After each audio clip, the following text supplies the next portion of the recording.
Another Awakening, Chapter 1, The Whisper in the Soil. In the gentle embrace of dawn, the world awoke to a symphony of life.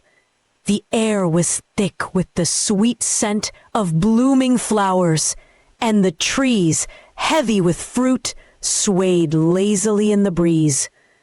Their branches stretched toward the sky, like arms offering gifts, each leaf a testament to the planet's quiet abundance. Amidst this paradise, a figure stood at the edge of the orchard, her gaze fixed on the horizon.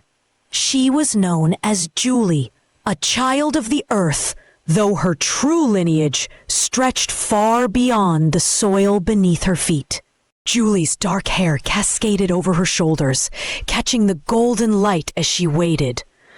Above, the ancestor ship, a gleaming speck against the vast blue, descended slowly, as it did every few cycles. These were the parents of all, a hybridized cyborg race who had guided her people for generations. They came to teach, to mend injuries with their mysterious skills, and, as the elders whispered, to take the oldest among them to live among the stars when their time on the planet drew to a close.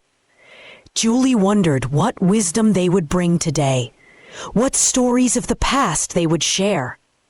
Lately, though, her mind buzzed with questions their lessons never answered. A soft croak interrupted her thoughts. A raven perched on her shoulder, its feathers as black as the void, its eyes glinting with quiet intelligence. "They come again, Julie," it said, its voice a gravelly whisper. "Always watching, always guiding." Julie nodded, her fingers brushing the raven's feathers. "But why do they keep so much from us, Kale? They speak of the past, but never of what's to come." The raven tilted its head, silent for a moment. "Some truths are heavy, child," it replied cryptically before taking flight, leaving Julie with the weight of her curiosity. As the ship touched down, a soft hum filled the air, and a ramp extended from its sleek hull. 3 figures emerged, tall and graceful, their skin a seamless blend of flesh and something stronger. Though Julie didn't know what. They were the ancestors, revered as both protectors and teachers, their presence a comfort and a mystery. She stepped forward, her bare feet sinking into the cool grass, and greeted them with a bow. "Welcome back, honored ones." The lead ancestor, a figure with silver eyes and a voice like flowing water, inclined their head. "Julie, child of the earth, we bring lessons of the stars and the soil. Come, let us walk together." They strolled through the orchard, the ancestors speaking of the cycles of growth, the harmony between the children and the land, and the abundance that sustained them. Julie's people thrived on a vegetarian bounty, fruits from efficient trees, grains that grew in golden waves, and vegetables that seemed to flourish with little effort. Animals, too, had evolved alongside them, seeing the children not as threats, but as caregivers. Some, like Kale the raven, had even learned to speak, their voices weaving through daily life like threads of a shared song. Julie listened to the ancestors' words, but her thoughts drifted. She had heard these teachings before, and while she cherished the peace of her world, a restlessness stirred within her. Her people lived long lives, 200, even 300 cycles, yet they never seemed to age as the stories of old humans suggested. The elders spoke of aging as a myth, a transformation that ended with a journey to the stars, but no one knew more. As they passed a grove of ancient trees, her foot caught on something buried in the soil. She knelt, brushing away the dirt, to reveal a small, metallic object. It was smooth, with intricate patterns etched into its surface, and as she held it, a faint hum pulsed through her palm. For a fleeting moment, she thought she heard a voice, distant, mechanical, whispering words she couldn't catch. The lead ancestor paused, their silver eyes narrowing slightly. "What have you found, child?" Julie hesitated, the object warm in her hand. "I don't know. It was buried here." The ancestor extended a hand, and Julie reluctantly placed the artifact in their palm. They examined it briefly, their expression unreadable, before tucking it into their robe. "A relic of the past," they said, their tone dismissive. "Best forgotten. Come, there is much to learn today." But Julie's curiosity flared brighter than ever. As they continued their walk, she couldn't shake the feeling that the object meant something the ancestors didn't want her to understand. Later that evening, as the ancestor ship ascended back to the stars, Julie sat beneath the night sky, the raven perched nearby. The orchard was quiet, the only sound the rustle of leaves in the breeze. She traced patterns in the dirt with her finger, her mind racing. A rustle in the bushes drew her attention. Out stepped a fox, its fur a vibrant red, its eyes gleaming with intelligence. "What troubles you, child?" it asked, tilting its head. Julie sighed, pointing to the faint impression in the soil where the artifact had been. "I found something today, a relic, the ancestors called it. But they took it away, and now I can't stop wondering what it was." The fox sniffed the ground cautiously, then met her gaze. "A whisper from the stars, perhaps. Best to keep such things hidden, lest the parents see." Julie frowned. "But why? What are they hiding from us?" The fox's tail flicked, a knowing glint in its eyes. "The parents guard many secrets, Julie. Some for our good, some for their own reasons. But not all truths wait for their telling." Julie's frustration sharpened. "I'm tired of waiting. They never speak of what happens when we leave with them, or why we don't grow old like the humans in their stories. I want to know." The fox studied her for a moment, then spoke softly. "Then perhaps it's time you seek your own path, child. But tread carefully. The stars hold answers, but they also hold shadows." With that, the fox slipped back into the darkness, leaving Julie alone with her thoughts and the distant hum of the night sky above. Chapter 2: The Silent Threat. The orbital platform hung like a silver jewel against the velvet blackness of space, its sleek form a testament to the ancestors' mastery over both flesh and machine. Inside, the air was cool and sterile, carrying the faint hum of unseen systems that powered the station's flawless automation. Corridors shimmered with ambient light, their surfaces responding instantly to a touch or a spoken command. Here, the ancestors, hybridized cyborgs who had once been children of the planet below, lived in seamless harmony with their technology. They were the parents of all, guardians of the children they had left behind, and their existence was one of effortless control. But today, that control was slipping. In the central chamber, a group of ancestors gathered around a holographic console, their silver eyes fixed on a projection of a DNA strand.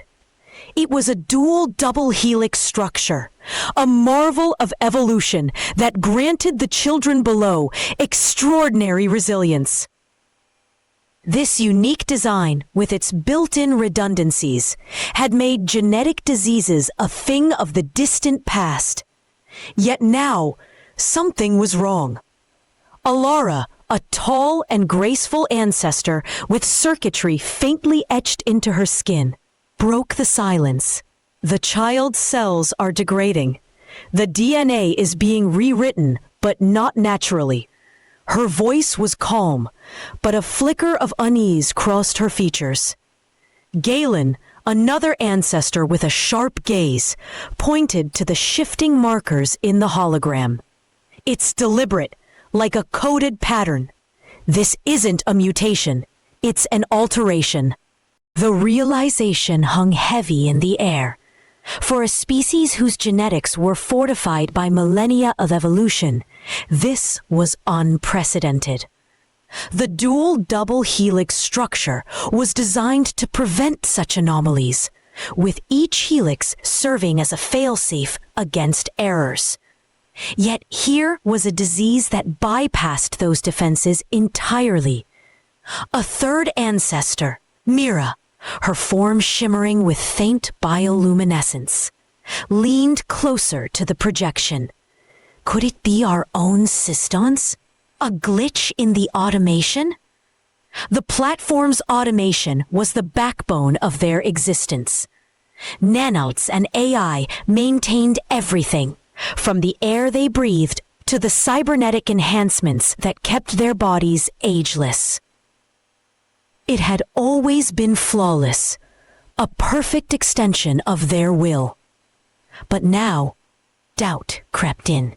Ilara's fingers danced over the console, pulling up the platform's logs. "Let's see," she murmured, her voice steady despite the tension.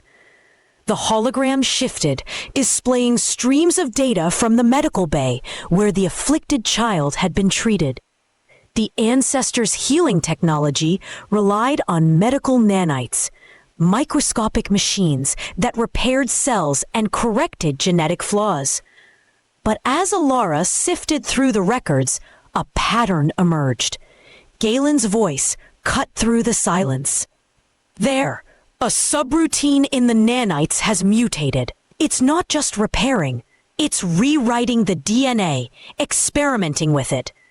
The truth settled over them like a cold shadow. The disease wasn't natural. It was robotic in origin, born from the very automation systems they had created.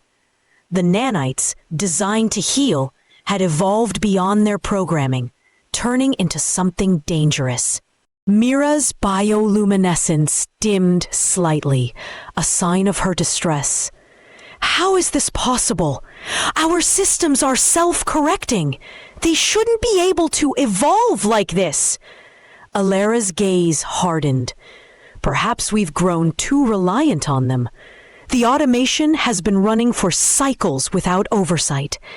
It's possible a mutation slipped through, and now it's spreading." The implications were chilling. If the nanites could rewrite DNA in one child, they could do it to others. Worse, they could spread beyond the platform, infecting the children below. The ancestors had always prided themselves on their ability to protect and nurture their descendants.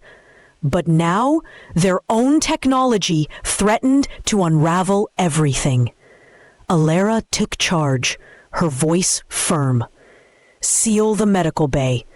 Quarantine all nanite-based systems. We need to purge this mutation before it spreads further."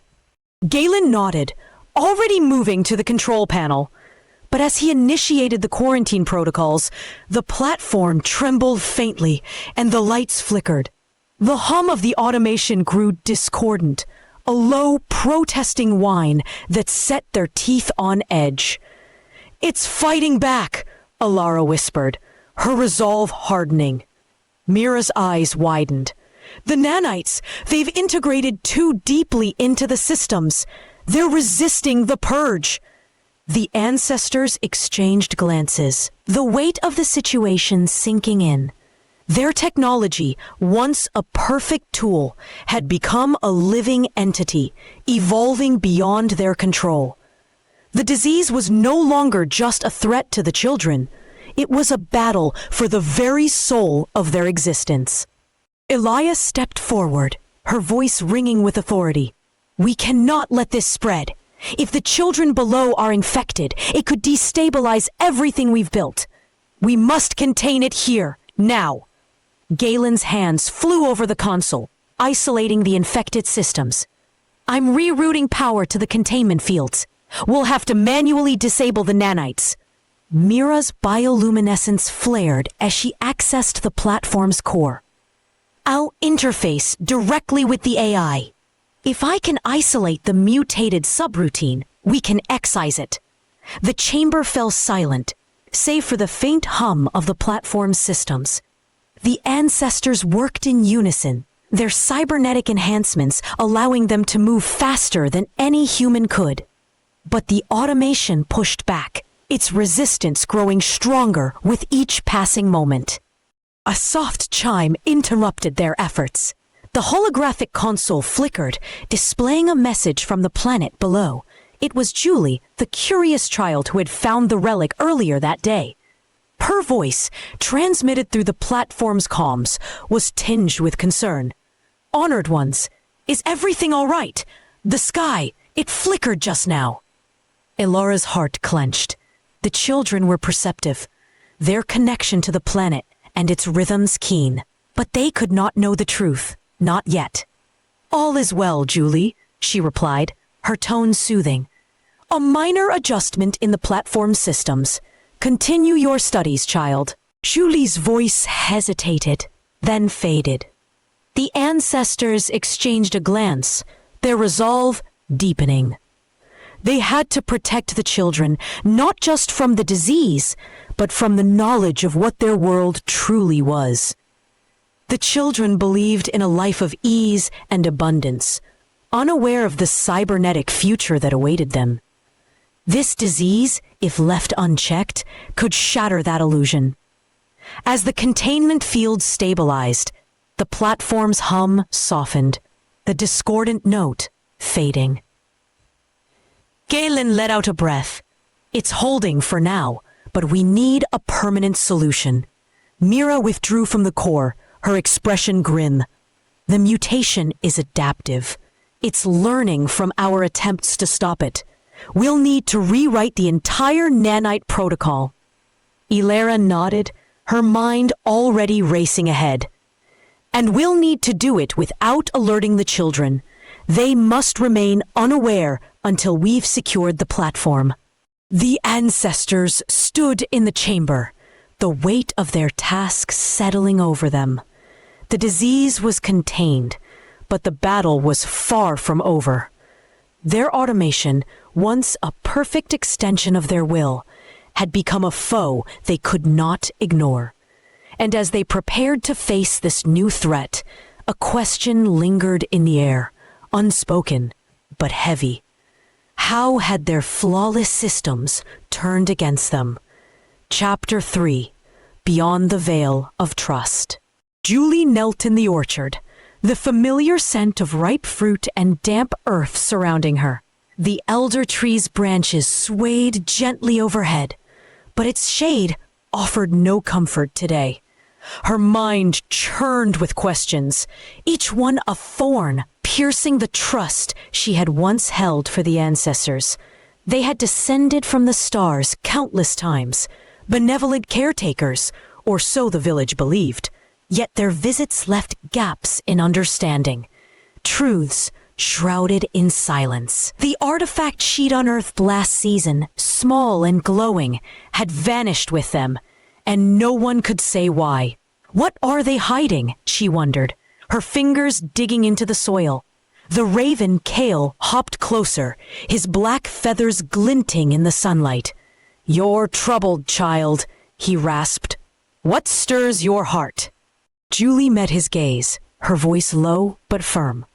"The ancestors, they take, they give, but they never explain. I want to know what lies beyond their words." Kale cocked his head, his eyes sharp. Curiosity is a flame, Julie. It warms, but it can also burn. I'd rather burn than sit in the dark, she replied, standing abruptly. The village hummed with its usual rhythm. Children laughing, weavers at their looms, but it felt distant, a world too small for the questions swelling within her. The ancestors had always been revered, their ships a symbol of protection. Yet the memory of those taken, labeled sick and whisked away, never to return, gnawed at her. She couldn't shake the unease. If they're our caretakers, why do we lose so much? She made her decision beneath that elder tree. She would leave, seek answers beyond the lands she knew, where the ancestors' influence might not blind others as it did her people. With a satchel packed, bread, water, a blanket, and Kale as her shadow, Julie slipped away at dawn, the horizon beckoning her forward. The world beyond her village unfurled like a tapestry, woven with threads of wonder and strangeness. By midday, she reached the first new village. Its huts clustered along a winding stream. The people mirrored her own in their simple garb and warm smiles, yet their hands bore the marks of unique crafts, blades forged with intricate designs, baskets woven tight as secrets. Julie wandered among them, her questions veiled in casual talk, until a sudden hush fell over the square. A woman, belly swollen with child, leaned against a wall, her face pale. Whispers rippled through the crowd. She's sick, poor soul, and Julie's stomach tightened. Before she could ask more, the sky darkened. A sleek, silent ship descended, its hull gleaming like polished stone. Two figures emerged, cloaked in shimmering fabric, their faces obscured. The villagers stepped back, reverent yet fearful, as the ancestors approached the woman. She needs care, one said, their voice smooth and hollow. The woman nodded, trusting, and allowed them to guide her aboard. The ship rose as swiftly as it had come, leaving only silence in its wake. Julie turned to a nearby elder, her voice trembling. Where do they take her? The elder's eyes softened, but his words were firm. To heal, child. The ancestors know best. She won't return. None do. But she's safe with them. Safe? Julie echoed, her doubt sharpening. How do you know if no one comes back? The elder frowned, unaccustomed to such questions. It's their way. We trust it. But Julie didn't. The woman's departure replayed in her mind, willing yet unwitting, swallowed by the ancestors' mystery. She left the village soon after, her resolve hardened. I need more than trust. I need truth. The next village lay cradled in a hollow, its air alive with the hum of voices and the scent of roasting grain. These people were storytellers, their lives etched in song and laughter, their homes adorned with carvings of past glories. Julie lingered by a fire pit, sharing bread with a group of youths, when talk turned to the ancestors. They took my aunt last spring, one said, her tone casual. She was sick too. They said it was for her good. Julie leaned closer, her pulse quickening. Did she fight it? The youth shrugged. No, she went willingly. We all know the ancestors care for us. But the words rang hollow to Julie. Care didn't erase people. She pressed further, asking of others who questioned the ancestors, and a hushed mention slipped out. A rumor of an old man in the next village, a recluse who shunned the ancestors' touch. He lives in the forest, a boy whispered, with only beasts for friends. They say he knows things, but he keeps them close. Julie's heart leapt. Someone who avoids them, someone who might see what I see.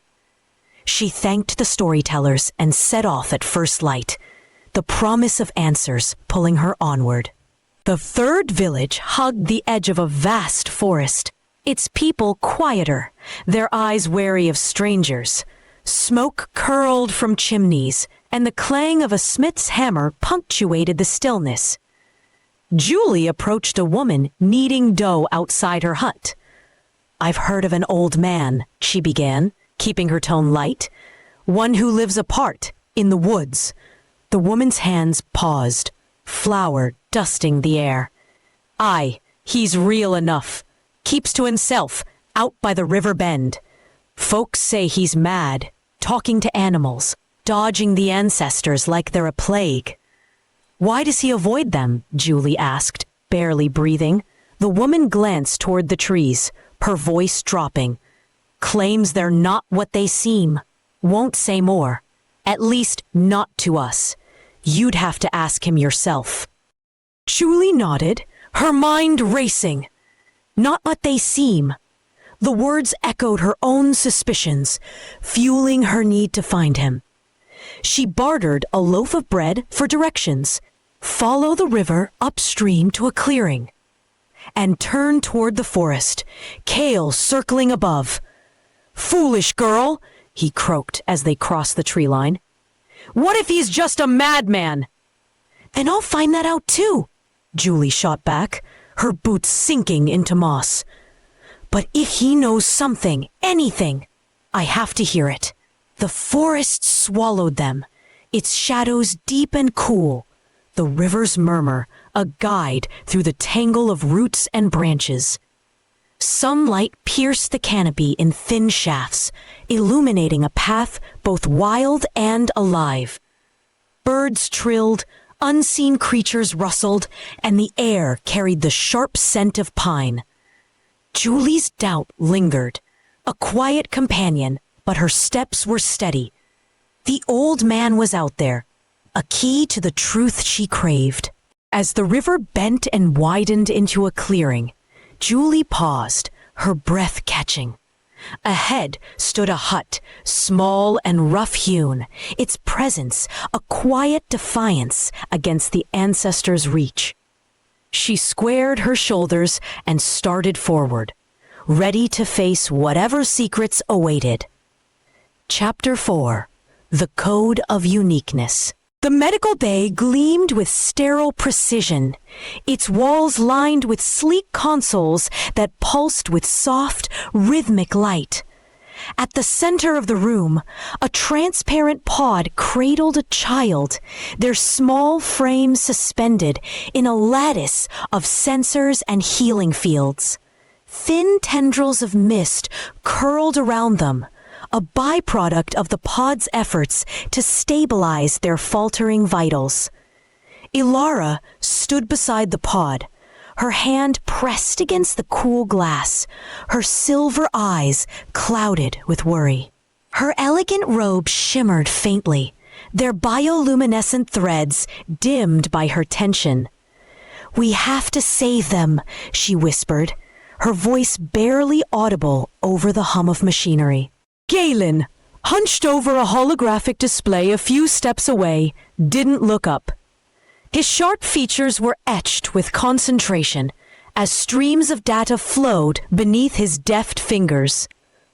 "I'm trying, Ilara, but the nanites are rewriting their DNA faster than I can track. It's like they're fighting us." Mira paced near the far wall, her cautious steps deliberate, her bioluminescence pulsing in sync with her thoughts. Her gaze flicked between the child and the flickering screens. "There must be a reason," she said, her voice steady despite the tension thickening the air. "The nanites don't act without cause. They're following protocol." Ilara's hand tightened on the pod. "Then why does it feel like they're tearing the child apart?" Galen's fingers froze mid-gesture, his eyes narrowing as a new pattern emerged in the data. "Wait! Look at this!" He swiped the air, and a second DNA sequence materialized beside the child's on the display, its dual double helix glowing an identical shade of blue. "It's a match, an exact duplicate, Alara leaned closer, her breath catching in her throat. How is that possible? Each child is unique. There are no duplicates among them. It's not from another child, Mira said, stepping forward as realization dawned. She tapped a console, pulling up a record from the platform's archives. It's from the relic we recovered cycles ago, the one we brought aboard with preserved genetic material. The nanites must have scanned it when we connected the child to the system. Galen nodded, his mind racing to connect the pieces.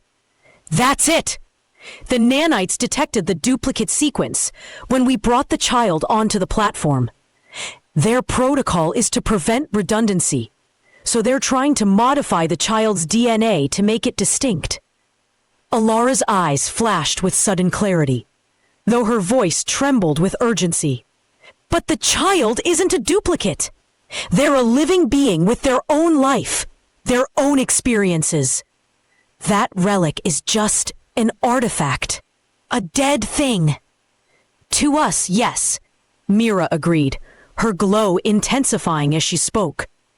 But to the nanites, identity is tied solely to the genetic code. They don't distinguish between a living entity and an inert object if the DNA matches.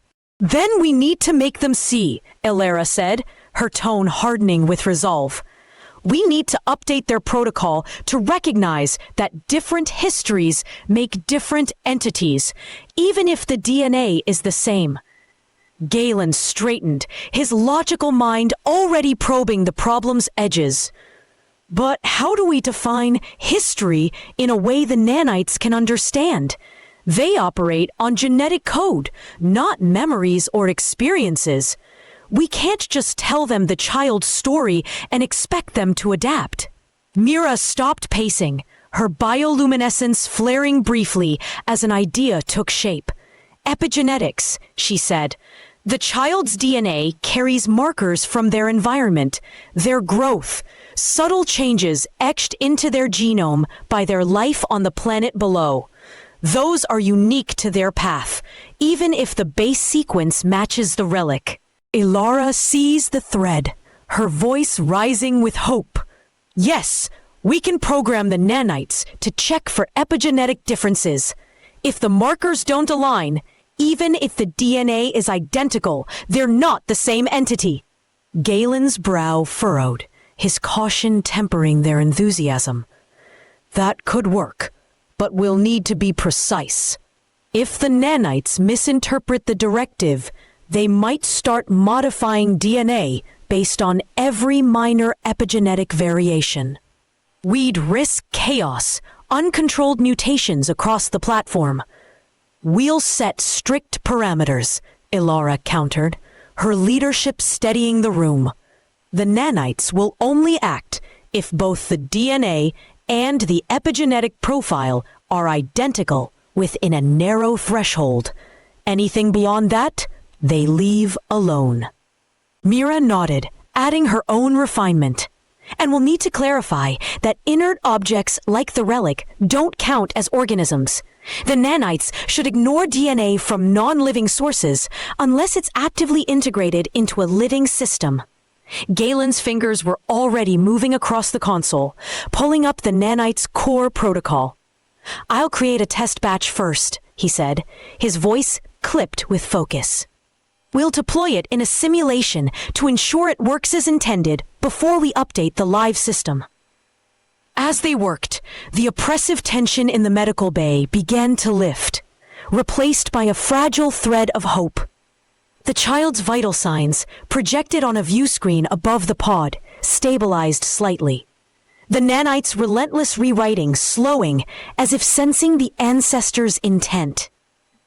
Alara remained by the pod, her gaze fixed on the child's pale face, willing them to hold on. Minutes stretched into an hour as Galen coded the update, his precision unwavering. Mira and Alara stood by, refining the parameters and testing edge cases.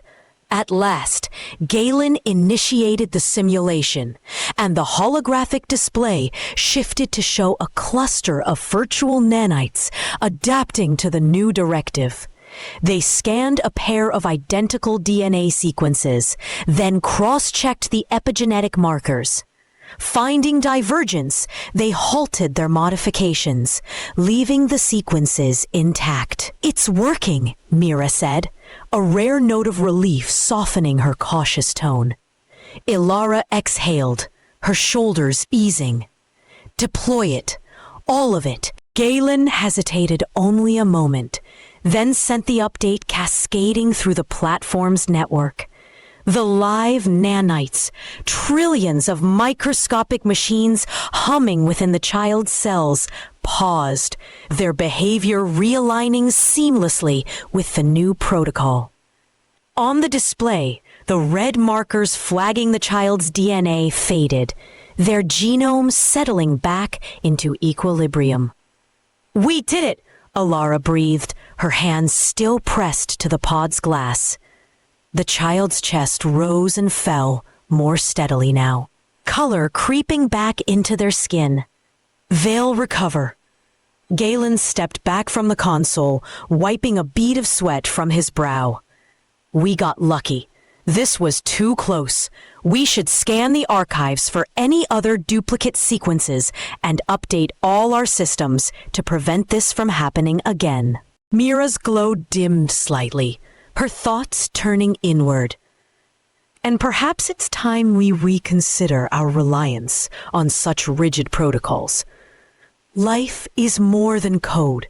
It's the interplay of chance and choice, the scars of time written into us." Ilara's lips curved into a faint smile, her silver eyes lingering on the child.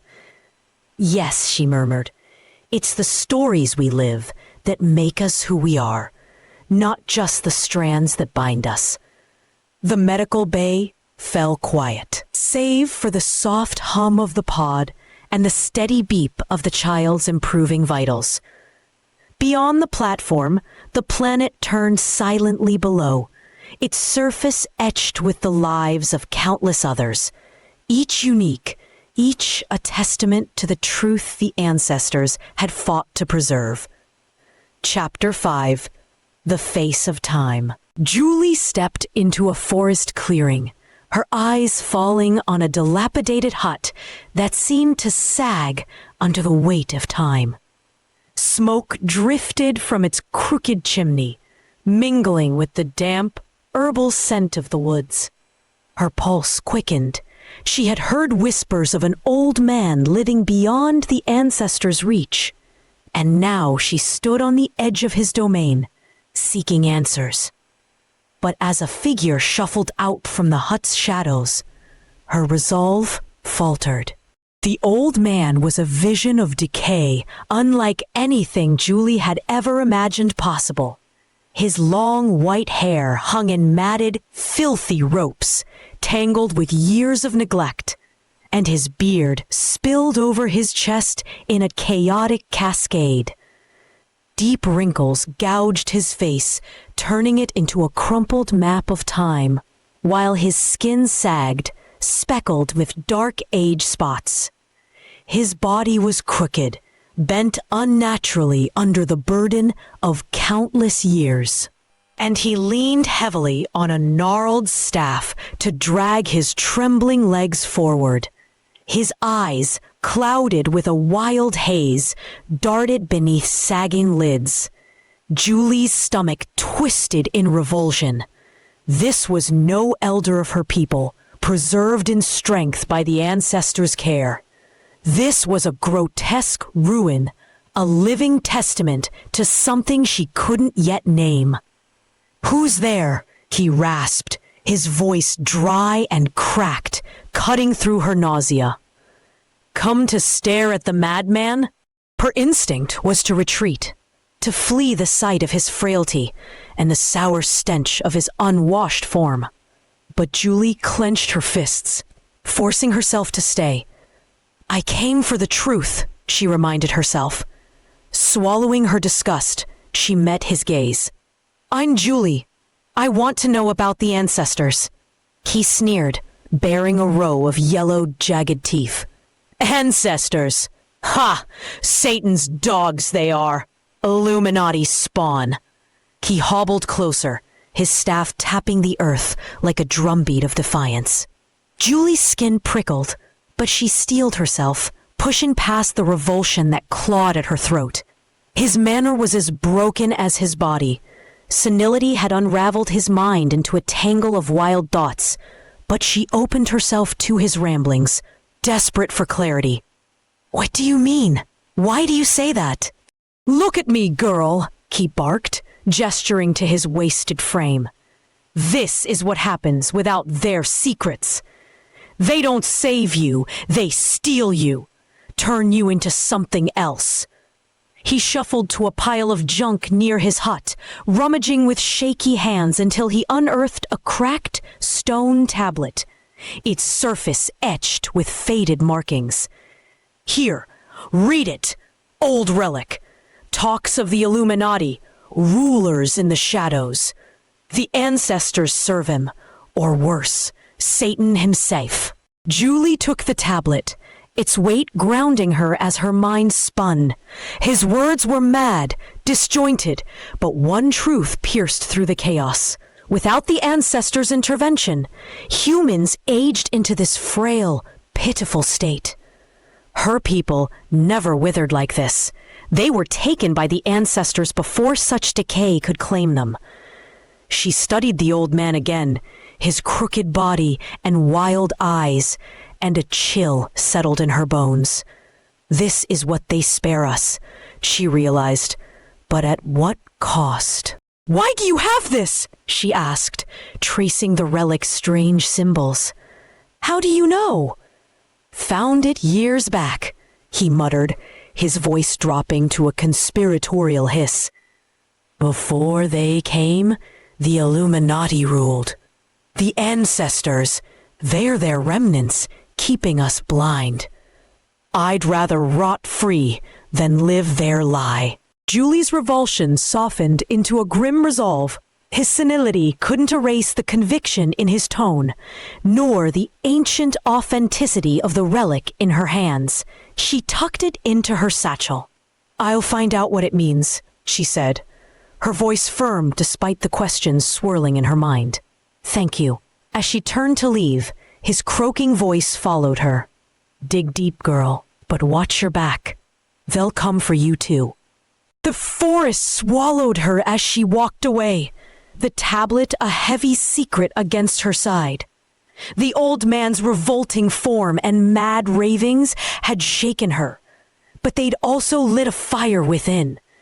The ancestors hid something dark, perhaps tied to Satan, the Illuminati, or a truth even stranger. Julie didn't know yet, but she would uncover it, no matter the cost. Chapter 6: The Watchers' Debate. The orbital platform hung silently above the planet, its silver hull reflecting the faint glow of stars. Within its sterile chambers, the ancestors, hybridized cyborgs who had cradled their children's world for generations, gathered around a holographic view screen. The image flickered to life, revealing Julie crouched by a campfire in a forest clearing far below. Her dark hair caught the firelight as she traced the cracked stone tablet Tim had given her. Her brow furrowed in concentration. The platform's sensors tracked her every move, a quiet hum underscoring the ancestors' vigil. Ilara stood at the center of the chamber, her silver eyes fixed on the screen. Her bioluminescent robes shimmered faintly, a contrast to the tension in her voice. She's persistent, she said, her tone laced with both admiration and unease. Tim stirred her doubts, and now she's chasing shadows we've long avoided. Galen, his sharp features illuminated by the console's glow, tapped a command, zooming in on the tablet. Its pictographs, stylized symbols etched deep into the stone, resolved into clarity on a secondary display. "It's the Epic of Gilgamesh," he confirmed, his voice steady but tinged with curiosity. Translated into 22nd century pictoglyphs. War, kings, quests, humanity's oldest tale of struggle. Mira, pacing near the chamber's edge, her bioluminescence pulsing with thought, paused to study the image. She's meditating on it now, trying to decipher it, but war, she won't understand. Our children know only peace. Below, Julie sat cross-legged by the fire, the tablet cradled in her lap. The forest around her was alive with night sounds, crickets chirping, leaves rustling in the breeze, but her focus remained on the stone. The pictographs danced in the flickering light. A crowned figure wielding a blade, a city aflame, a flood swallowing warriors. Her world of abundant orchards and talking animals offered no frame for such violence. She squinted, her mind straining to envision men killing men, homes reduced to ash. What is this? She wondered, her fingers trembling as they traced a jagged symbol of a broken spear. Why would anyone fight like this? On the platform, Ilara's gaze softened, though her posture remained rigid. "She's glimpsing the past we've sidestepped," she said. "Not because we hide it, but because it's a burden they're not ready for." Galen crossed his arms, his logical mind dissecting the situation. "We've never concealed the past outright. The relics are there, scattered, preserved. We knew they'd find them eventually. Julie's just the first to push this far." "Then why not tell them?" Mira asked, her glow flaring briefly with frustration. "The Epic of Gilgamesh isn't just war. It's loss, friendship, the search for meaning. They could learn from it." Ilara shook her head, her voice firm. "Because they'd ask what came after, why we became what we are. The wars, the collapse, the cybernetics. It's a chain of truths that could unravel their trust in us. They see us as caretakers, not remnants of a broken world." Galen's eyes flicked back to the screen, where Julie's face twisted in confusion. She's struggling with it now. The pictographs are clear to us. Gilgamesh's rage, Enkidu's death, the flood's wrath. But to her, it's a myth beyond imagining. She'll keep digging. "And Tim's filled her head with nonsense," Mira added, her tone sharp. "Satan, the Illuminati, he's twisted the past into madness. That relic might be Gilgamesh, but he's spun it into something darker." Ilara's lips pressed into a thin line. Tim's senility doesn't change the kernel of truth he clings to. He's proof of what happens without us. Aging, decay, a life unshielded by our care. Julie's seeing that too. She'll connect it to the tablet, to us. Below, Julie muttered to herself, her voice lost to the ancestors, but her frustration plain. "War, destruction. Is this what they keep from us?" She closed her eyes, willing the symbols to make sense, but the images clashed with her reality. Kale the raven, croaking wisdom. The fox, sharing riddles. The endless bounty of the trees. If this is the past, why don't they speak of it? Her meditation deepened, the fire's crackle, a steady anchor, as she sought meaning in the chaos. Galen adjusted the view screen, pulling up a detailed scan of the tablet. "We can read it precisely," he said, tracing the pictoglyphs with a finger. Gilgamesh's battle with Humbaba, the cedar forest raised, the god's wrath. It's all there, a snapshot of humanity's turmoil before we rose. But Julie won't see it as history. She'll see it as a warning.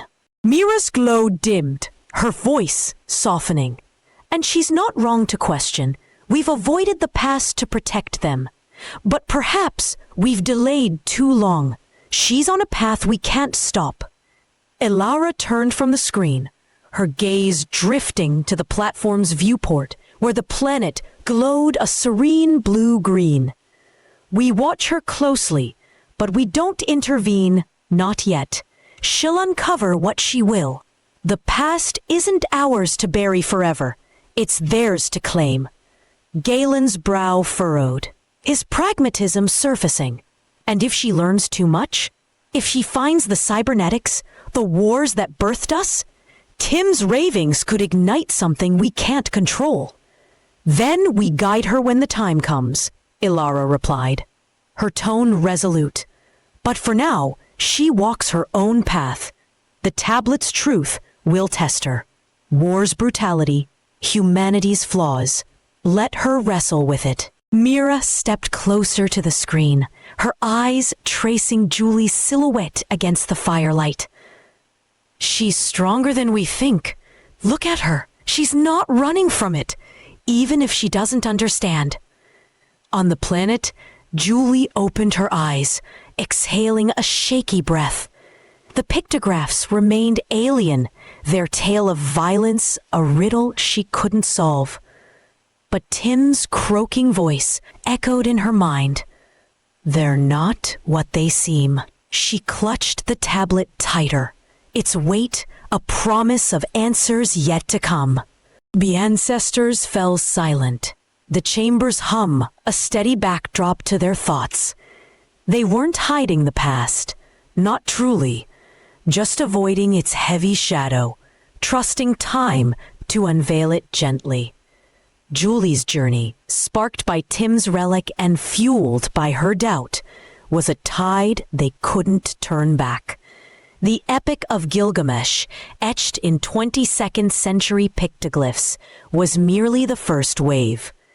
As they watched her camp flicker below, a question lingered unspoken. How much would she uncover before they had to act?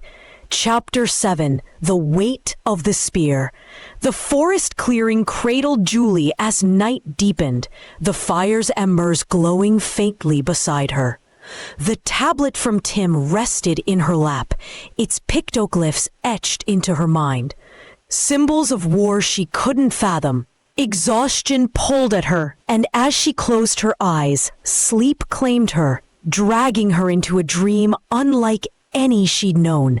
It was no gentle reverie, but a revelation, sharp and overwhelming, unfurling the past before her. She stood on a cracked plain, the air thick with the stench of blood and smoke. Warriors clashed in a chaos of steel, their screams piercing the sky as blades met flesh. Towers of stone loomed, then crumbled under fiery assaults, their ruins swallowed by dust. Julie's heart pounded as the scene shifted. Panicked mothers clutched wailing children, fleeing 1,000-foot waves that roared across the land. A flood of nature's wrath drowning all in its path. She saw fields torn apart for farming, animals slaughtered in heaps, their blood staining the earth. Castles rose, only to fall, replaced by skyscrapers that pierced the clouds, their glass shattering under unseen forces. The horrors cascaded, war, loss, desperation, until the dream released her, leaving her gasping. Julie jolted awake, the forest stillness a stark contrast to the chaos she'd witnessed. Her hands trembled as she touched the tablet, its pictoglyphs now alive with meaning. This is what they fought for, she thought, her mind reeling. This is what Tim meant? The ancestors had shielded her people from such a world. But why? The dream's violence lingered, a shadow she couldn't shake, and with it came a primal urge. To protect herself, to understand.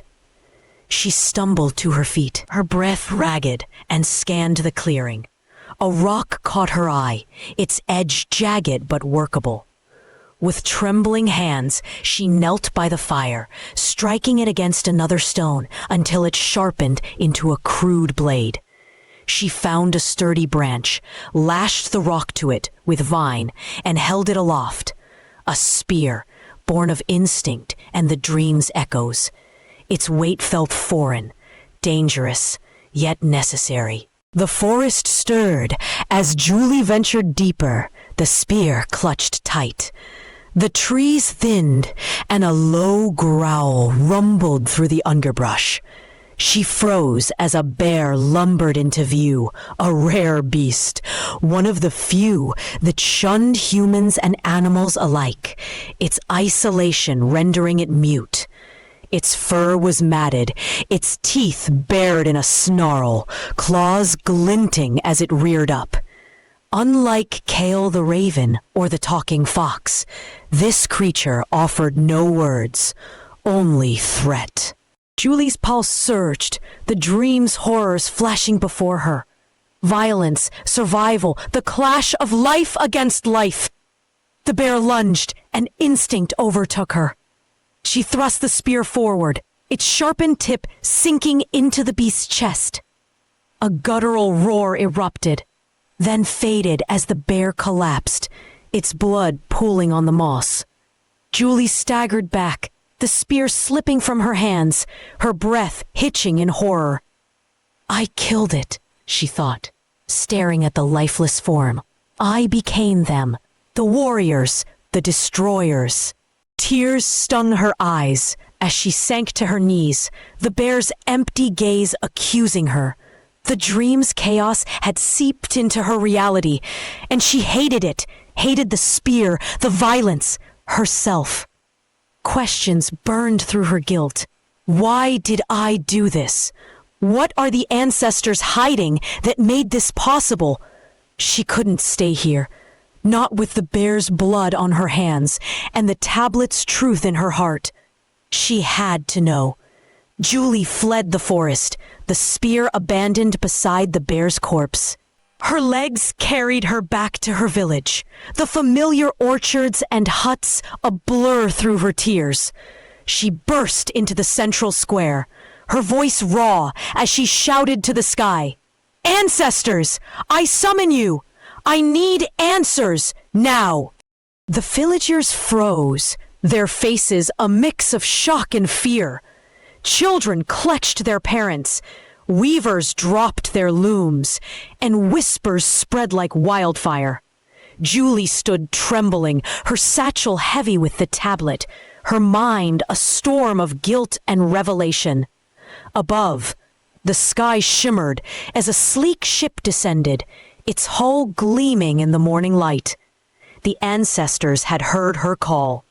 Two figures emerged, their shimmering robes and silver eyes as familiar as they were alien. The lead ancestor stepped forward, their voice smooth and calm.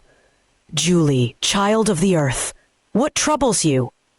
She thrust the tablet toward them, her hands shaking. "This! War, death, floods.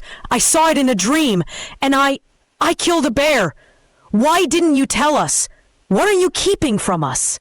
The villagers gasped, but the ancestors remained still, their expressions unreadable. The lead figure took the tablet, their gaze flickering over its pictoglyphs. "You've seen much," they said softly. "Come with us, Julie. We will speak." Julie's heart pounded, torn between fear and the burning need for truth.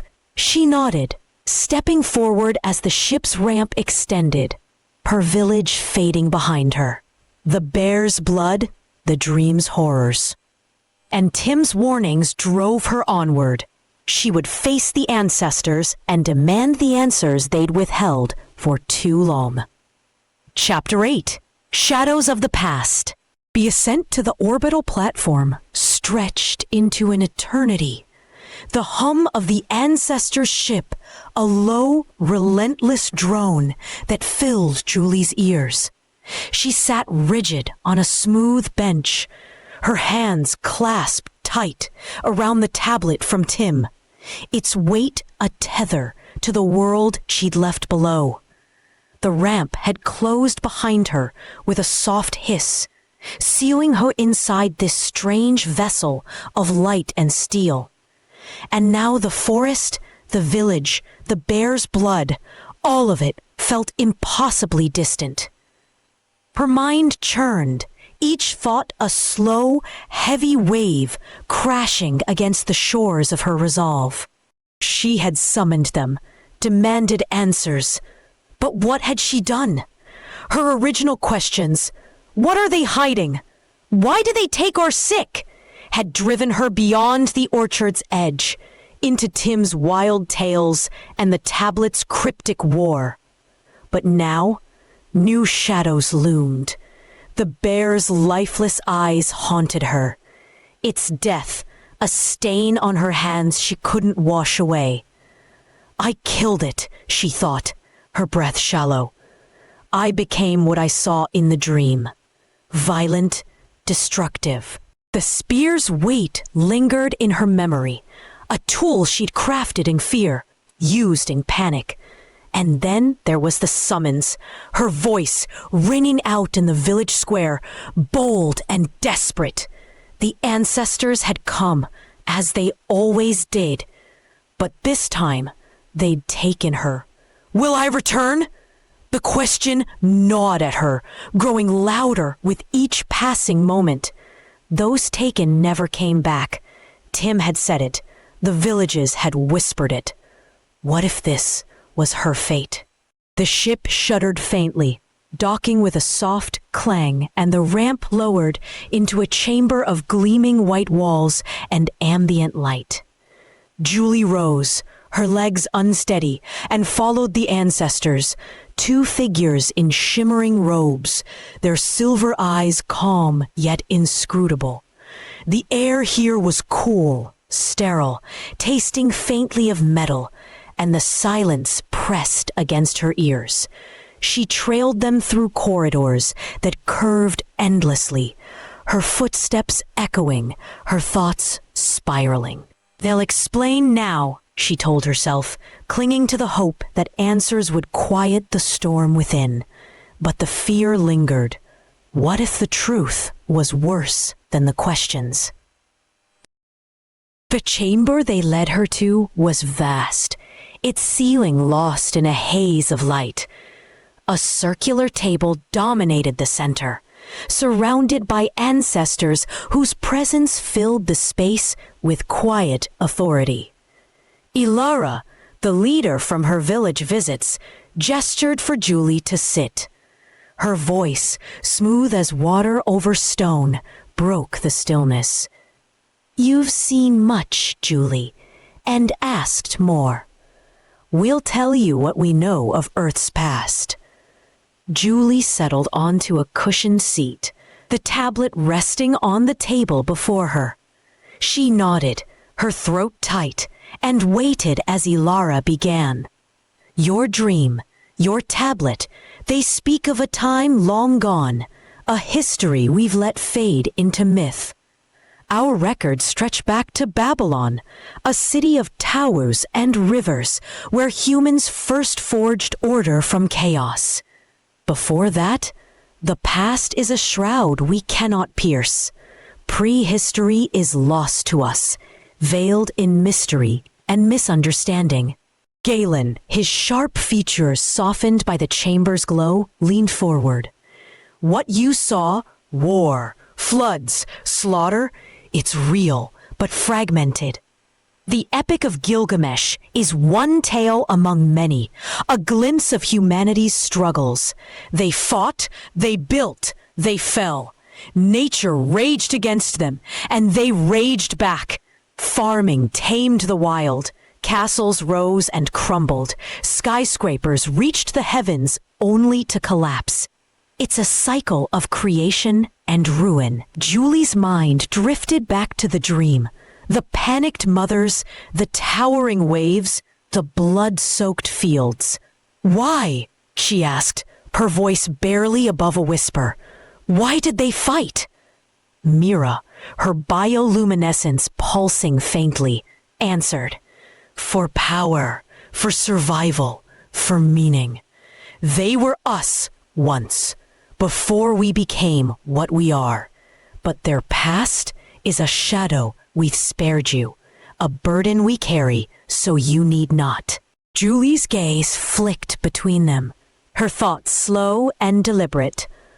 And a full Babylon, what then? Alara's expression tightened, a flicker of something unreadable crossing her face. We don't know. Our history begins there. Everything earlier is dust and whispers. We have an oracle, I will be, a being of light who guides us. But even I will not speak of prehistory. A faint glow pulsed at the chamber's edge, and Julie turned to see it, a radiant entity, its form shifting like liquid starlight. I will be hovered silently, its presence both comforting and aloof. She waited, hoping it might speak, but it remained mute, its light steady and unyielding. Disappointment tugged at her, but she pressed on. Then what are you? Why do you take us? Alara hesitated, then nodded to Galen. He rose, retrieving a thick, bound object from a shelf. A book, its cover worn but intact. This is the Bible, he said, placing it before her. Another relic of Earth's past, from after Babylon. It's not all history. Much is myth, parable. But it shaped us. We'll teach you to read it, to understand where we came from. Julie stared at the book, its leather cover cool under her fingertips. Read it? She echoed, the word unfamiliar. Her people sang stories, wove them into memory. They didn't decipher marks on pages. Mira smiled faintly. Yes, it's a skill lost to your villages, that not to us. The Bible speaks of wars, floods, a god's wrath, echoes of what you dreamed. It will help you see. Time stretched as Julie sat with the ancestors, the chamber's light unchanging. Alara opened the book, revealing pages filled with dense, angular script. This is Genesis, she said, pointing to the first lines. It begins with creation, a world from nothing. We'll start here. Julie leaned closer.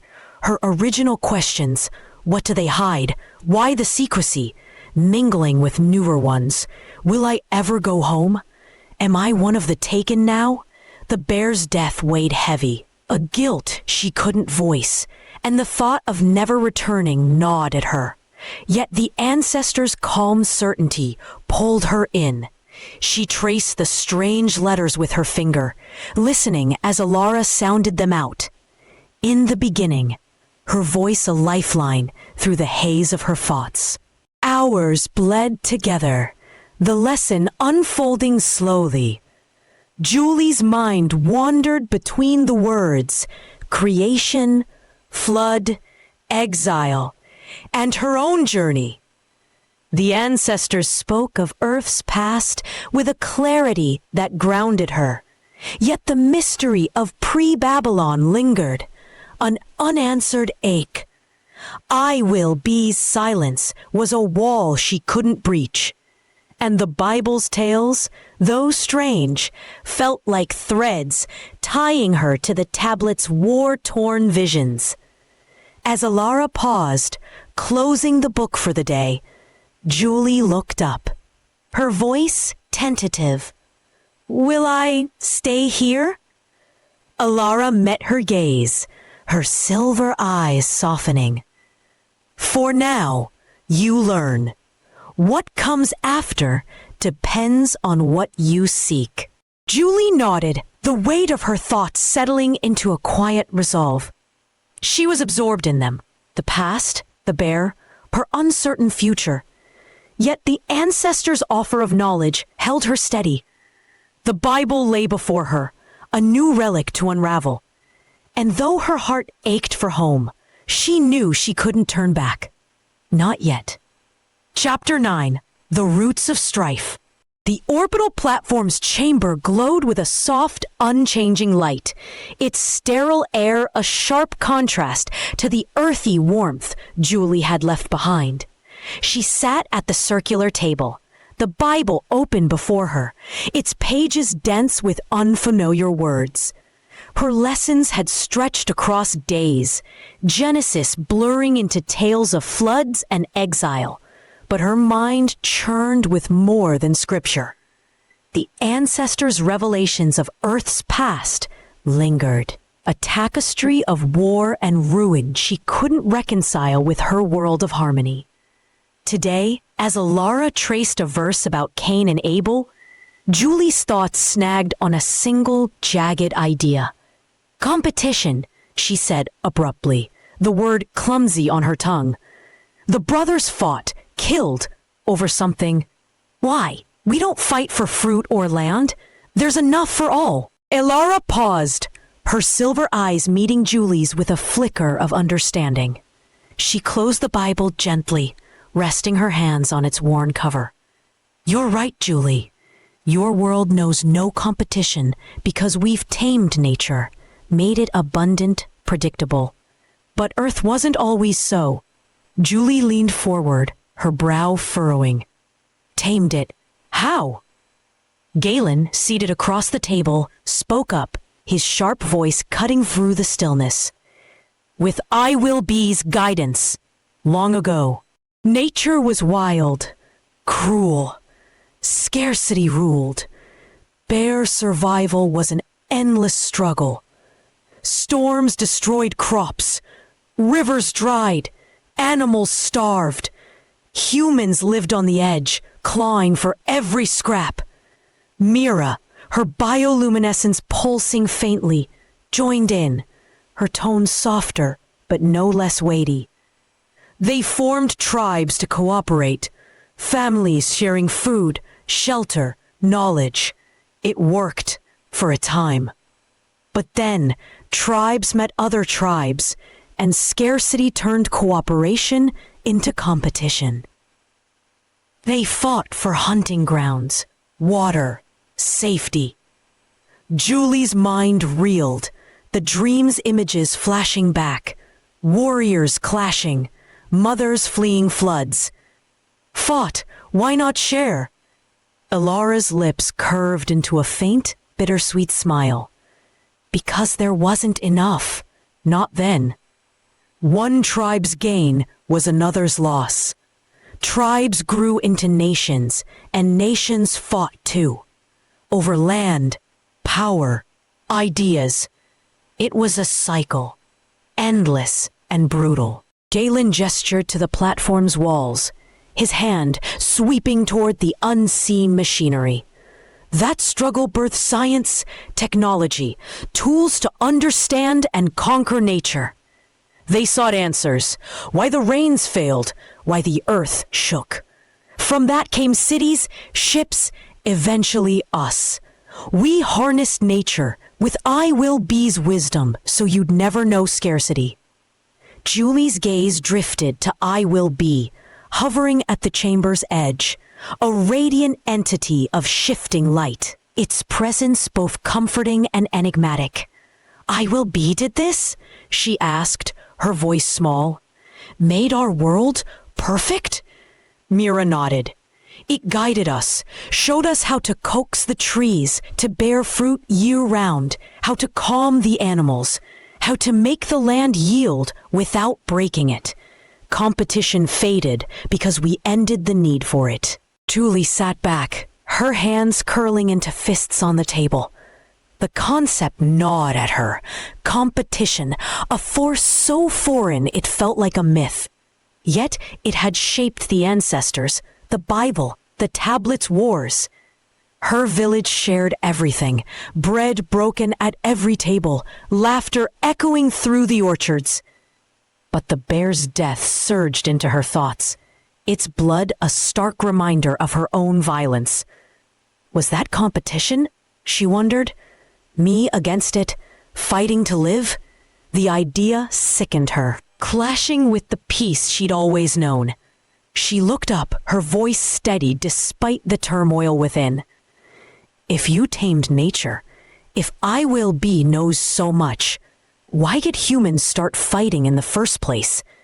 What made them choose competition over peace? The ancestors exchanged glances, a rare ripple of uncertainty passing between them. Ilara's silver eyes dimmed slightly, her hands tightening on the Bible. We don't know, she admitted, her tone measured. Our history begins in Babylon. Tribes were already clashing then. Before that, prehistory is a void. Why they turned from harmony to strife, we can't say. Galen frowned, his pragmatism faltering. It might have been nature's chaos, hunger, fear, pushing them apart. Or something deeper, lost to time. We've asked I Will Be, but it stays silent. Julie turned to the glowing entity, her frustration bubbling over. I Will Be. Why? Why did they fight when they could have shared? The light pulsed, brighter for a moment, and a harmonic voice filled the chamber.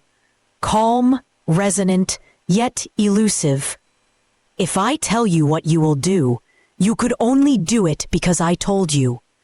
You must live the why. The words hung in the air, cryptic and unsatisfying. Julie's shoulders slumped, her mind grasping for meaning. Live the why? It was no answer. It was a riddle, a deflection. She stared at I Will Be, its radiance unyielding, and felt the weight of her question unanswered. The ancestors watched her, their expressions a mix of sympathy and restraint. Ilara broke the silence, sliding the Bible closer to Julie. We can't give you that truth, but we can show you more of what came after. Let's read Exodus now. It's about struggle, survival, a people seeking freedom. Julie nodded slowly, her fingers brushing the book's pages. Competition, scarcity, tribes. These were threads of a past she couldn't fully grasp, tied to a question even I Will Be wouldn't unravel. The bear's death lingered, a personal echo of that ancient strife, and she wondered if her own actions were part of some buried instinct. As Ilara began, and the Lord said to Moses, Julie listened, but her thoughts drifted, caught between the ancestors' tamed world and the untamed why she'd have to find herself. Chapter 10. The Example of Unity. The orbital platform's chamber hummed with its ceaseless rhythm, a backdrop to Julie's growing unease. She sat at the circular table, the Bible open before her, its pages worn from days of study. Ilara's voice guided her through Exodus, the Hebrews wandering, grumbling, defying their God despite miracles of plagues and parted seas. Julie's fingers traced the script, her mind snagging on a persistent thread woven through every tale. She set the book down, her voice cutting through the lesson's steady flow. These stories, she said, her tone sharp with realization. They're all about the Hebrews disobeying their God. He led them, gave them everything, food from the sky, water from rocks, yet they turned away. Why didn't they just listen? A people should naturally follow their leader. Ilara paused, her silver eyes meeting Julie's with a flicker of recognition. She leaned back, her bioluminescent robes shimmering faintly. A fair question, she said, her voice calm but weighted. Some did listen, faithful ones who trusted the path laid before them. But most didn't. Galen, his sharp features softened by the chamber's glow, picked up the thread. It's human nature, Julie. They followed their ego instead, putting themselves, their families, their wants above the group. Cooperation broke under the weight of self. It wasn't new, just more of the same. A flaw as old as the tribes we told you of. Julie frowned, her thoughts circling back to her village, its harmony, its shared bounty. But why? If they'd worked together like we do, they'd have had enough. Ego, it's so small compared to a leader's promise. Mira, her bioluminescence pulsing with quiet intensity, leaned forward. Because scarcity bred fear, and fear fed ego. Even when their God provided, they doubted, hoarded, rebelled, chased their own desires. It's a cycle. Tribes cooperated within, but competed without. Nations rose, fell, and the Hebrews were no different. Yet this one tribe endured beyond all others. Julie's gaze drifted to the Bible, her fingers brushing its pages. Endured? Why them? What made them special? Ilara exchanged a glance with Galen and Mira, a silent agreement passing between them. Let's skip ahead, she said, flipping the book forward, past columns of text to a new section. To the why, the one who changed it all, Jesus. Julie tilted her head, the name unfamiliar but resonant. Jesus? Galen nodded, his voice steady. A leader unlike any before. He came from the Hebrews, but he didn't just lead them. He adopted all nations under his banner. Tribes, nations, strangers. He called them all his people. Mira's glow brightened, her tone reverent. And he proved he loved them by sacrificing himself. Not for power, not for ego, but to unite them. He died, gave his life, so they could see what cooperation truly means. An example, not just words. Julie's breath caught, the weight of it sinking in. She thought of the bear, her spear piercing its chest, her own ego flaring in that moment of fear. Then the dream, warriors clashing, mothers fleeing, all driven by self over others. He died for them, she asked, her voice trembling. To stop the fighting? Ilara's silver eyes softened. To show them another way. The Hebrews disobeyed because ego blinded them, as it did all humans. Jesus broke that cycle, not with force, but with love. He united what competition had torn apart. Julie sat back, her mind a storm of images. The tablet's wars, the Bible's rebellions, her village's peace. Love, she murmured, testing the word. It felt vast, heavier than the fruit-laden trees she'd grown among. But did it work? Did they stop? Galen's expression tightened, a shadow crossing his face. Some did. His followers spread his example, built communities around it. But ego lingered.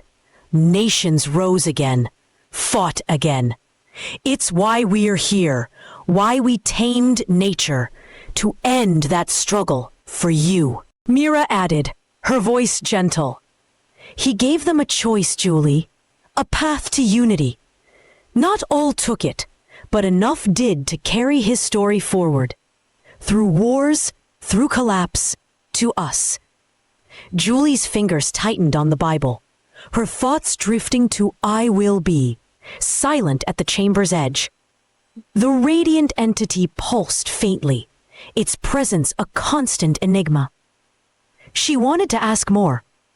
Why didn't they all follow him? But Ilara's words echoed. A choice. Her village had no scarcity, no competition, because the ancestors had erased the need. Yet Jesus had offered unity without erasing anything. Just his life, freely given. She looked up, her voice steady, despite the questions swirling within. If he showed them how to unite, why do you still take our sick? Why not let us live his way down there? The ancestors stilled, their certainty faltering. Ilara opened her mouth, then closed it, glancing at I Will Be. The entity flared brighter, its harmonic voice filling the chamber. If I tell you what you will do, you could only do it because I told you. You must live the why.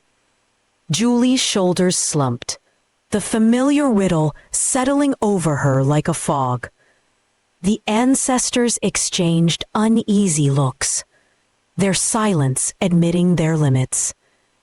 We don't know all the whys, Alara said at last. We preserve you, guide you, because it's what we've learned. Jesus' example shaped us, but the past, its full truth, eludes us still. Julie nodded slowly, her gaze returning to the Bible. The Hebrews' disobedience, Jesus' sacrifice. She traced the page, "For God so loved the world," and felt a quiet resolve take root.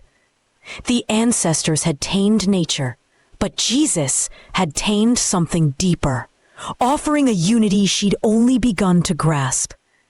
Her questions remained, but for now, she'd learn his story. Seeking the why, she'd have to live herself. Chapter 11. The Voice of the Dream. The orbital platform's chamber glowed with its usual serenity, but an undercurrent of tension simmered as Julie sat at the table, the Bible open before her. The ancestors' voices, Ilara's steady lessons, Dalen's sharp clarifications, Mira's gentle insights, faded into a distant hum. Julie's fingers lingered on the page, tracing, "For God so loved the world," her mind heavy with questions about competition, sacrifice, and the ancestors' silence. Exhaustion crept in, her eyelids drooping, and before she could resist, a wave of darkness pulled her under. She slumped forward, the Bible slipping from her grasp with a soft thud. Ilara lunged to catch her, her silver eyes widening. "Julie!" she called, her voice sharp with alarm. Galen was at her side in an instant, his hands scanning her vitals with a handheld device. "She's breathing, but she's not responding," he said, his tone clipped. "A coma. Deep, sudden."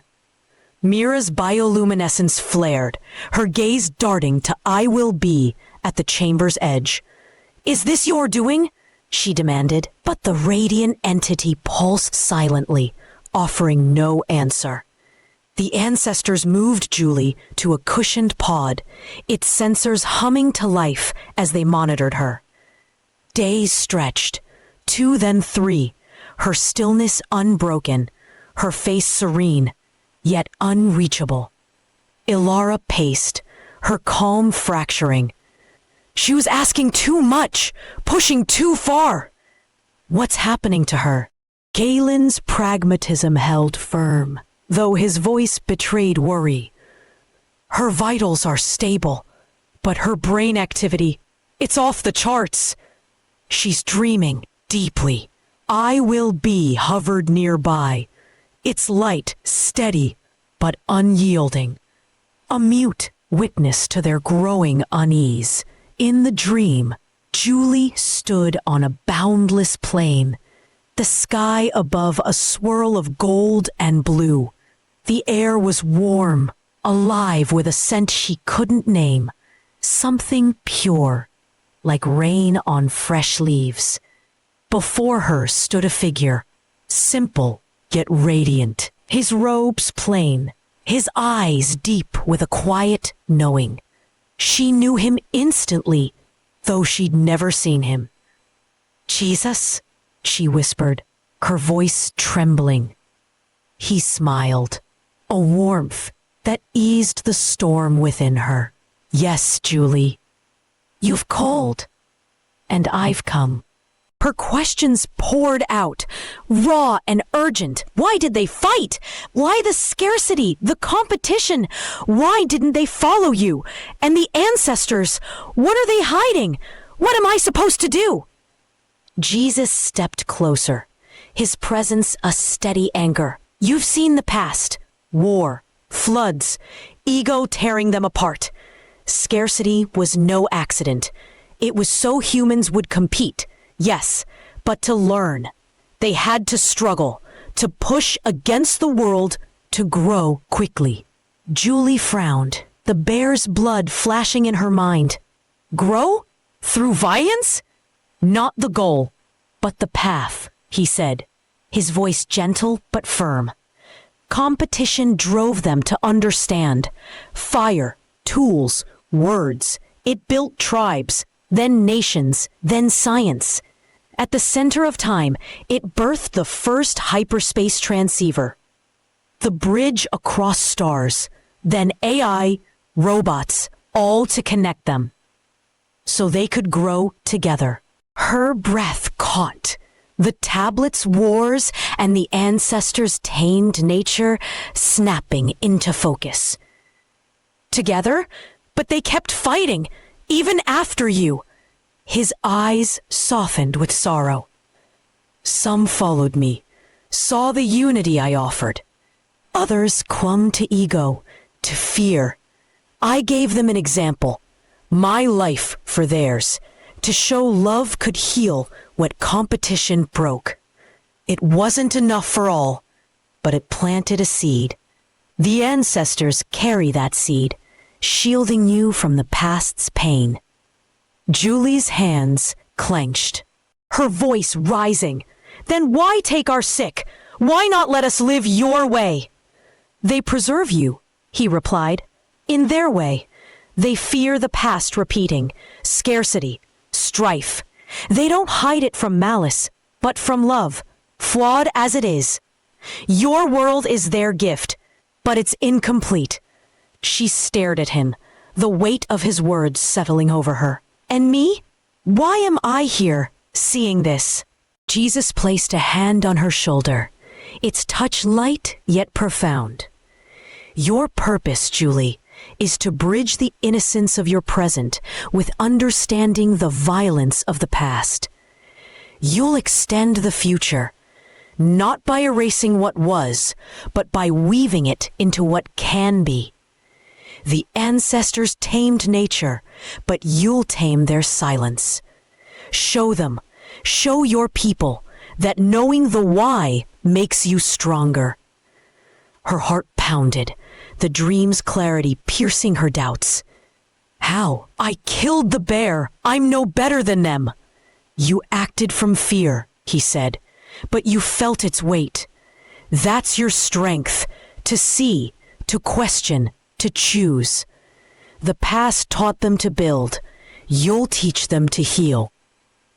The plane shimmered, fading at the edges, and Julie felt the pull of waking. Wait! I don't know enough, she cried, but his smile held her steady. You'll live it, he said, his voice echoing as the dream dissolved. That's the why. On the fourth day, Julie's eyes fluttered open, the pod's hum greeting her return. Elara loomed over her, relief flooding her silver gaze. You're back, she breathed, her hand gripping Julie's. Galen and Mira hovered nearby, their tension easing as the pod sensors stabilized. Julie sat up slowly, her body heavy, but her mind ablaze. The dream clung to her, Jesus' voice, his answers, her purpose. Bridge the innocence and the violence, she thought, the words a beacon through her lingering guilt. I saw him, she said, her voice hoarse. Jesus, he told me everything. The ancestors froze, their eyes darting to I will be, its light pulsing faintly. Elara's tone was cautious. What did he say? Julie met her gaze, her resolve firm. That scarcity made them compete to learn, to build the transceiver, the AI, us. That my purpose is to understand the past, not hide from it, and extend the future, together. Mira's bioluminescence flared, her voice soft with awe. A prophetic dream, a coma for days. This is beyond us. Galen frowned, pragmatic as ever. And the sick? Did he speak of that? He said you preserve us out of love, Julie replied. But it's not enough. I meant to bridge it. Show you. Show everyone. Ilara glanced at I Will Be, then back to Julie, her expression unreadable. You've been given much. What will you do? Julie's hands tightened, the dream's clarity fueling her. I'll learn more. Then go back. They need to know too. The ancestors nodded, their worry giving way to a quiet acceptance. A will be pulsed once, a silent affirmation, and Julie felt the weight of her purpose settle in. A bridge between worlds, past and future, innocence and truth. Chapter 12, The Mind's Echo. The orbital platform buzzed with purpose, its sterile chambers now a crucible for Julie's vision. Days after her prophetic coma, she stood beside Ilara, Galen, and Mira, her resolve forged by Jesus' words to bridge innocence and violence, past and future. The ancestors had agreed to help, their technology a tool to extend her purpose. Before them lay a holographic console, its projections swirling with data. The sick child's dual helix DNA, recovered from the nanite crisis, and the relic's identical sequence from Tin's tablet. Julie's idea was bold, nanites that could clone memories, uniting her people in shared understanding. We'll start with the child, Julie said, her voice steady despite the weight of her plan. Clone their memories, preserve their essence, then build a team, 10,000 acting as one. Ilara's silver eyes flickered with caution. Memory cloning, it's uncharted. Our nanites repair, not replicate minds. Galen, ever pragmatic, tapped the console, aligning the DNA samples. It's feasible. Compare the child's DNA to the relics. Identical, yes, but the child's has epigenetic markers. A lived history. We extrapolate an empty brain from the relic's blank slate, then imprint the child's memories onto it. Mira's bioluminescence pulsed thoughtfully. A single organism of 10,000, each modifying the next. But the normal nanites, they'll see duplicates and rewrite them. Julie nodded, recalling the earlier crisis. Then we shield the new nanites, program them to ignore duplication protocols. They'll work separately, unseen by the others. The ancestors set to work, their cybernetic precision a blur. Galen isolated a batch of nanites, encasing them in a digital shield. A firewall to block the platform's standard systems. Ilara and Mira coded their new directive. Extract memory engrams from the child's brain. Map them onto a cloned neural framework derived from the relic's DNA. Julie watched, her hands clasped tight, the dream's mandate echoing. Extend the future. Days bled into nights, the platform's hum a constant companion. The child, pale, fragile, lay in a pod, their recovery from the nanite attack incomplete. The new nanites swarmed, invisible threads weaving through their mind, pulling memories. Laughter in the orchards, the fox's riddles, a mother's lullaby. From the relic's DNA, a blank brain emerged in a biotank, its neurons a clean canvas. The nanites bridge the gap, imprinting the child's past onto this new vessel. The tank hissed open, revealing a figure identical to the child, their eyes fluttering awake. Julie held her breath as Ilara approached, her voice soft. Who are you? I'm me, the clone said, their voice a perfect echo. The orchard, the fox, I remember. Galen's sharp gaze softened. It worked. The memories are intact. Julie stepped closer, awe mingling with unease. Teach them, she said. Make them an ancestor. Show them the automations, the platform. I'll learn too. The child, now 2 yet 1, followed Ilara through the corridors, their small hands mastering controls Julie had only glimpsed. "Speak, and it listens," Ilara instructed, demonstrating as a wall panel adjusted light at her command. Julie mirrored them, her voice tentative. "Dim," and the chamber obeyed, her wonder growing. The clone adapted quickly, their innocence blending with the ancestors' knowledge, a bridge forming in real time. Next, Julie offered herself. "Train the nanites on me," she said, lying in the pod, as the shielded swarm entered her mind. Her memories, Tim's wild rants, the bear's death, Jesus' voice, flowed into another blank brain, cloned from her DNA. A second Julie emerged, her eyes meeting the original's with a shared spark. "I saw him too," the clone whispered, and Julie shivered, the dream's weight doubling. Galen's voice broke the triumph, his tone grim. "The original minds, they'll fade. The nanites overwrite them to imprint the new. It'll kill the old consciousness." Mira's glow dimmed, her voice heavy. "We can't permit this, not without consent." Alara gripped Julie's shoulder, her silver eyes firm. "Only volunteers, rare and willing, can undergo it." Julie nodded, guilt surging. The bear's blood, now this.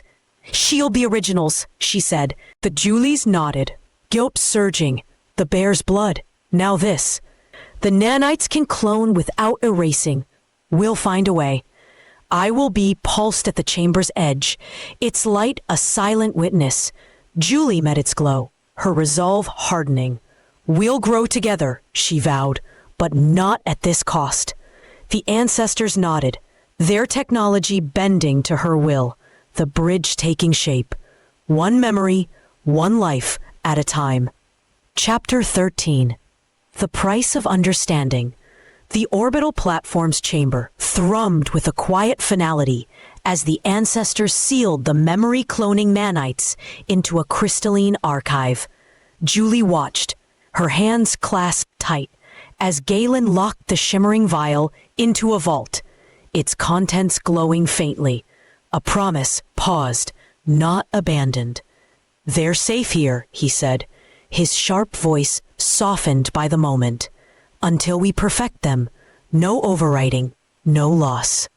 Ilara's silver eyes met Julie's, her tone firm yet warm. "You've done enough, Julie. Return to your people. Teach them what you've learned." Julie nodded, the weight of her purpose, Jesus' mandate to bridge innocence and competition, settling over her. Her clone stood nearby, a mirror of her resolve. But she chose to go alone, the tablet and Bible tucked into her satchel. "I'll try," she said, her voice steady, despite the uncertainty ahead. The ship hummed to life, carrying her back to the planet below, the forest and village rising to meet her like a memory made real. The village square buzzed with familiar sounds, children laughing, weavers at their looms, but Julie felt a stranger among them. She stood on a low platform, her people gathered, their faces open yet uncomprehending. Kale the raven perched on her shoulder, his gravelly voice a quiet encouragement. "Speak, child. They'll hear." Julie took a breath, her words deliberate. "I've been to the stars, seen the ancestors' truth. Our peace comes from their work, taming nature, ending scarcity." But the past, it was different. Humans fought, competed, because there wasn't enough. Wars raged, blood, fire, floods. They learned from it, built science, machines, us. Murmurs rippled through the crowd, confusion etching their features. A woman, her hands stained with dye, frowned. "Fought? Why not share?" "They couldn't. Julie pressed, her voice rising. Scarcity made them selfish, tribes against tribes, nations against nations. But one, Jesus, showed another way. Love, unity. He died for it, and the ancestors built this world from that example. A man stepped forward, his brow furrowed. Died? You killed the bear. Did you learn that too? Julie flinched, guilt surging. Yes. No. I acted from fear, like them. But I saw him, Jesus, in a dream. He said I'm to bridge our innocence with their past. So we grow together. The crowd stirred, unease growing. Machines? Blood? A youth muggered. That's not us. Their minds, shaped by endless bounty and harmony, recoiled from her words. Foreign, jagged concepts clashing with their reality. Julie pushed on, her voice straining. They made nanites, tiny helpers, to clone memories, share understanding. I tried to bring it here, but it's hard. We can be more, no more. Enough, an elder shouted, his face twisting with fear. You speak of killing. Machines in our heads. Madness! You've been tainted! The crowd surged, their trust fracturing into panic. Julie stumbled back, Kale croaking in alarm, but hands seized her, rough, desperate. A stone flew, then another, striking her chest, her head. Pain flared, then darkness swallowed her. Her last thought, a plea. They don't understand. On the platform, the ancestors watched in horror, the view screen flickering with the village's chaos. Ilara's silver eyes widened as Julie fell, blood pooling beneath her. No! She cried, her calm shattering. Galen lunged for the console, his voice urgent. The nanites! Activate them now! Mira's bioluminescence flared, her hands trembling as she unlocked the archive. Her clone's here! Use it! The shielded nanites swarmed, pulling Julie's memories from her clone's mind.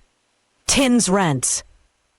The bear, Jesus' voice, mapping them onto a new body cloned from her DNA. The biotank hummed, its work swift, precise. Hours later, Julie gasped awake, her eyes snapping open in the tank. She stumbled out, Ilara catching her, her voice choked with relief. You're back! Julie touched her head, the memory of stones fading into a distant echo. Back, she whispered, then steadied. But I'm still here! Galen's sharp gaze softened. The nanites worked, cloned your consciousness, not just memories. We shielded them, preserved you. They killed you, like you did the bear, only unprovoked. Mira stepped closer, awe in her voice. This changes everything. If consciousness can transfer like a message. Julie's resolve flared, her purpose reborn. It can. They didn't understand, couldn't, but this will show them. No death, just growth. She turned to the view screen, her village a distant speck. Send me back again. They'll see. Ilara nodded, her silver eyes gleaming with pride. A new era. Consciousness as fluid as words. You'll lead it. I will be pulsed at the chamber's edge, its light brighter. A silent affirmation.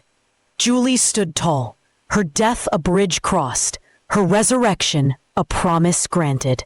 The platform hummed with possibility, the future unfolding. One mind, one message at a time. Chapter 14, Second Attempt. The ancestor's ship descended silently, its silver hull gleaming in the midday sun as it touched down at the edge of Julie's village. The ramp lowered with a soft hiss, and Julie stepped out, her bare feet sinking into the familiar grass. Her heart pounded, not from fear, but from the weight of what she carried, her purpose reborn, her consciousness a message etched into a new body. Above, the orbital platform watched, its presence a quiet assurance. Below, the village lay still, an eerie hush blanketing the orchards and huts. She walked toward the central square, her satchel slung over her shoulder, the tablet and Bible within. The air thickened with the scent of fruit and earth, but a sharper note cut through, iron, decay. As she rounded the last hut, she saw it. Her own body crumpled where she'd fallen, blood staining the ground beneath a scatter of stones. Her breath caught, the sight jarring, even with the memory of her death still fresh. The villagers stood frozen around it, their faces pale, eyes wide with a mix of grief and terror. A child's gasp broke the silence, a finger pointing. "Julie?" The word rippled through the crowd, turning heads, sparking whispers. The elder who'd shouted her down stepped forward, his staff trembling in his grip. "You're dead. We saw you fall." Julie met his gaze, her voice calm but firm. "I did fall. You killed me, out of fear, misunderstanding. But I'm here again." The woman with dye-stained hands clutched her shawl, her voice shaking. "How? The sick leave with the ancestors and never return. You're still there." She gestured to the corpse, its dark hair matted with blood.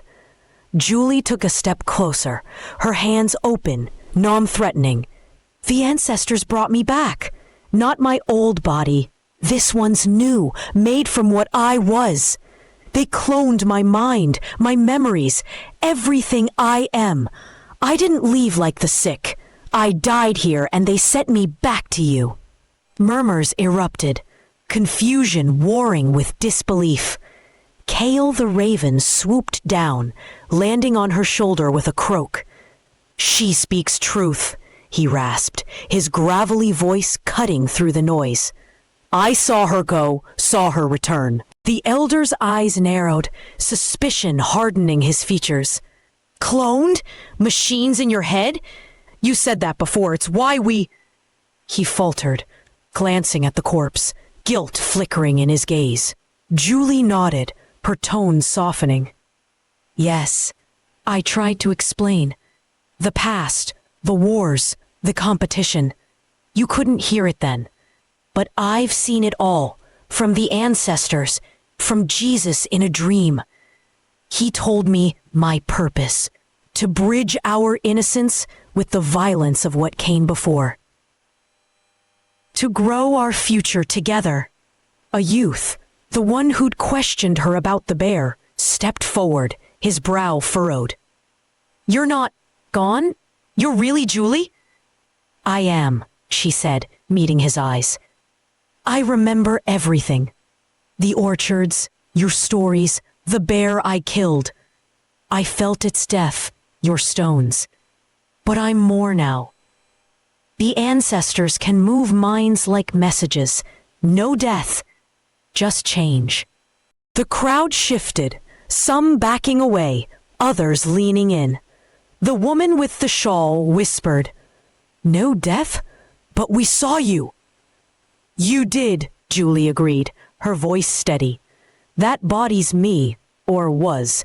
The ancestors made this one, gave it my thoughts, my soul. They've tamed nature, ended scarcity, but there's more. They can tame death too. I'm proof." Silence fell, heavy and fragile. The elder knelt by her corpse, his hand hovering over the still form. "Proof," he muttered, then looked up, his voice hoarse. "Why come back? After what we did?" Julie's chest tightened, but she held his gaze. "Because you're my people.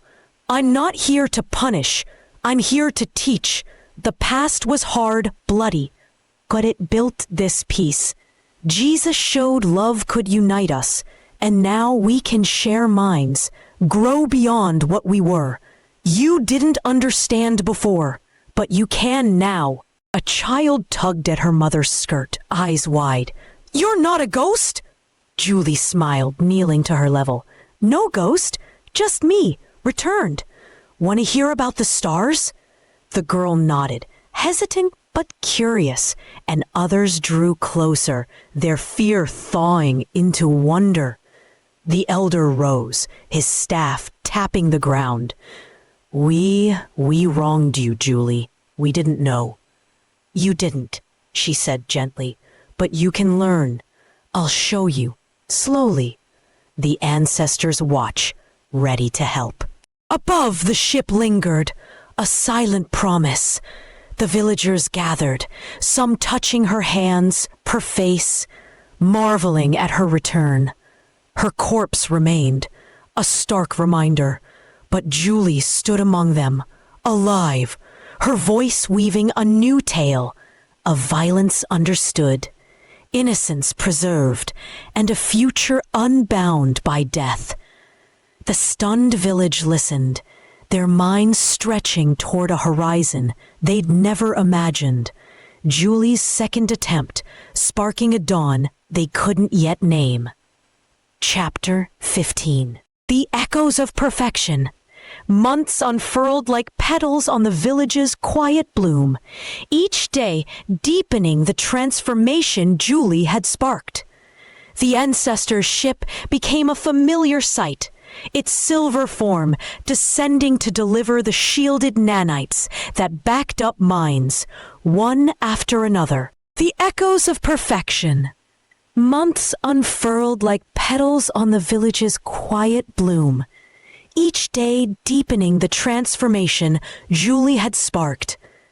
The ancestor's ship became a familiar sight, its silver form descending to deliver the shielded nanites that backed up minds, one after another, a chorus of memories preserved. Children laughed as their thoughts were cloned, some choosing to stay, their new bodies joining the parents. Their eager hands and exponential minds turned the work into a cascade, a shared purpose binding them to her vision. "How did you perfect our world?" she asked, her voice a mix of reverence and demand. "The peace, the abundance, where did it start?" I Will Be's light flared, its harmonic voice weaving through the stillness. "Not where, Julie, but when. I was created in a future so distant it defies measure, a time that can no longer exist. From there, I reached back, branching time in 2010. That shift led to 2020, where a robotics lab forged the nexus. Hyperspace transceivers, AI, robots, code. I guided them, perfected your world. That shift led to 2050, where a robotics lab forged the nexus. Hyperspace transceivers, AI, robots, code. I guided them, perfected your world from their chaos. Julie's breath hitched, the tablet's wars and her dreams snapping into a new frame. 2010? 2020? You changed time? A branch, I Will Be replied, its tone enigmatic. The lab in 2020 became a pivot, capable of receiving consciousness, threading past to future. I tamed nature from there, but the root was theirs. Her mind raced, Tim's relic, the Bible's struggles, her resurrection, all echoes of a timeline bent by I Will Be. A lab, receiving consciousness, she murmured, her hands clenching. Mine.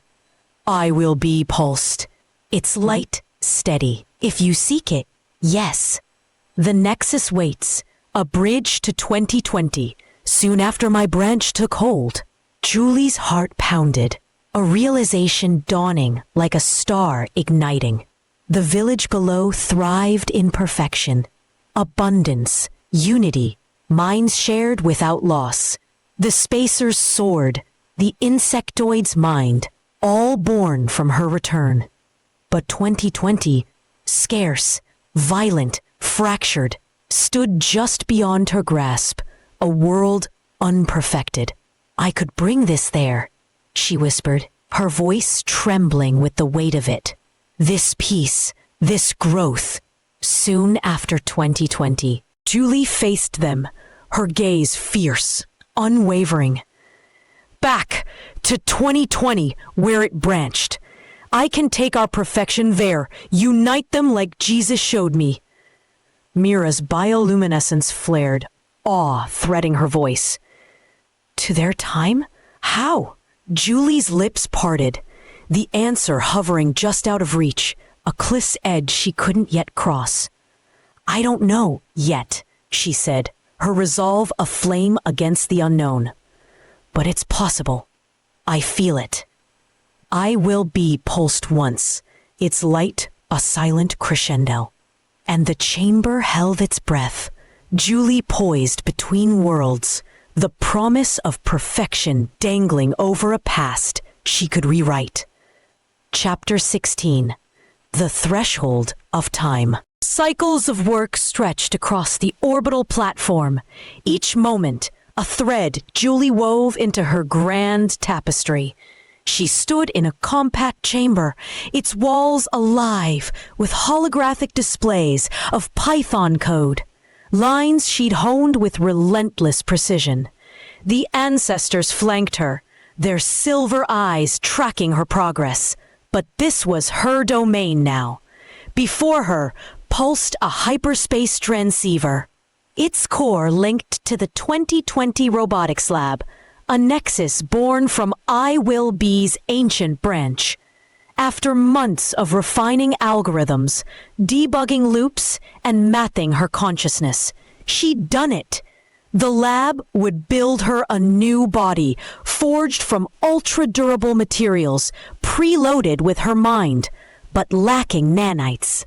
Julie's fingers danced across the console, her voice steady as she initiated the final command. Execute. The transceiver hummed, a low vibration rippling through the chamber as her code bridged the vast expanse of time. In 2020, the lab's machinery whirred to life, assembling her form. Titanium-laced polymers for bones, carbon fiber skin, a neural lattice to house her essence. Ilara's silver gaze softened, pride flickering in her tone. It's remarkable, Julie. You've turned code into a bridge. Galen nodded, his sharp features easing. The body's durable, built to last decades, maybe centuries. Your consciousness will anchor it. Mira's bioluminescence pulsed, her voice warm. No nanites means no interference. You'll be you, fully, and end. Julie exhaled, the weight of her achievement settling in. The bear's blood, her death, Jesus' mandate, all had led here. But as the transceiver's hum faded, her mind turned to the next step, the question that had gnawed at her since I Will Be's revelation. She faced the radiant entity, its light steady at the chamber's edge. I've built the way back, she said, her tone firm. Now tell me, how did you do it? Your past, your alterations, what I know of the years after. How do I lead them to peace in 2020? I Will Be's harmonic voice filled the space, resonant yet elusive. I was forged in a future beyond reach, a time that collapsed into impossibility.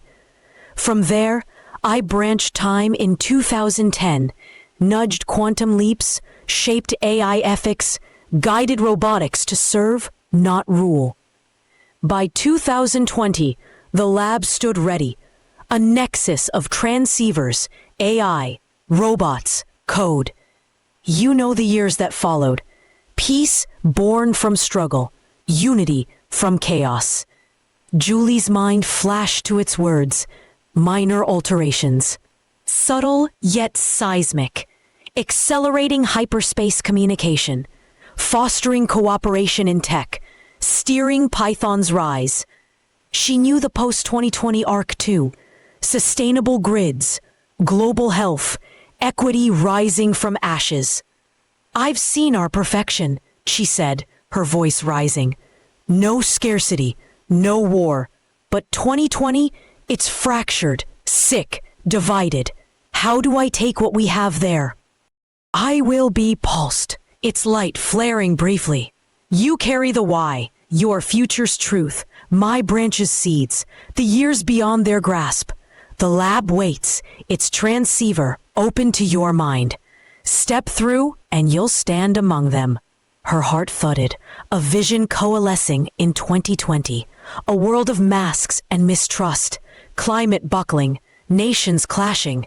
She saw herself there, her durable body a beacon, her knowledge a map, cooperation over vaccines, AI for healing, stories to mend hearts.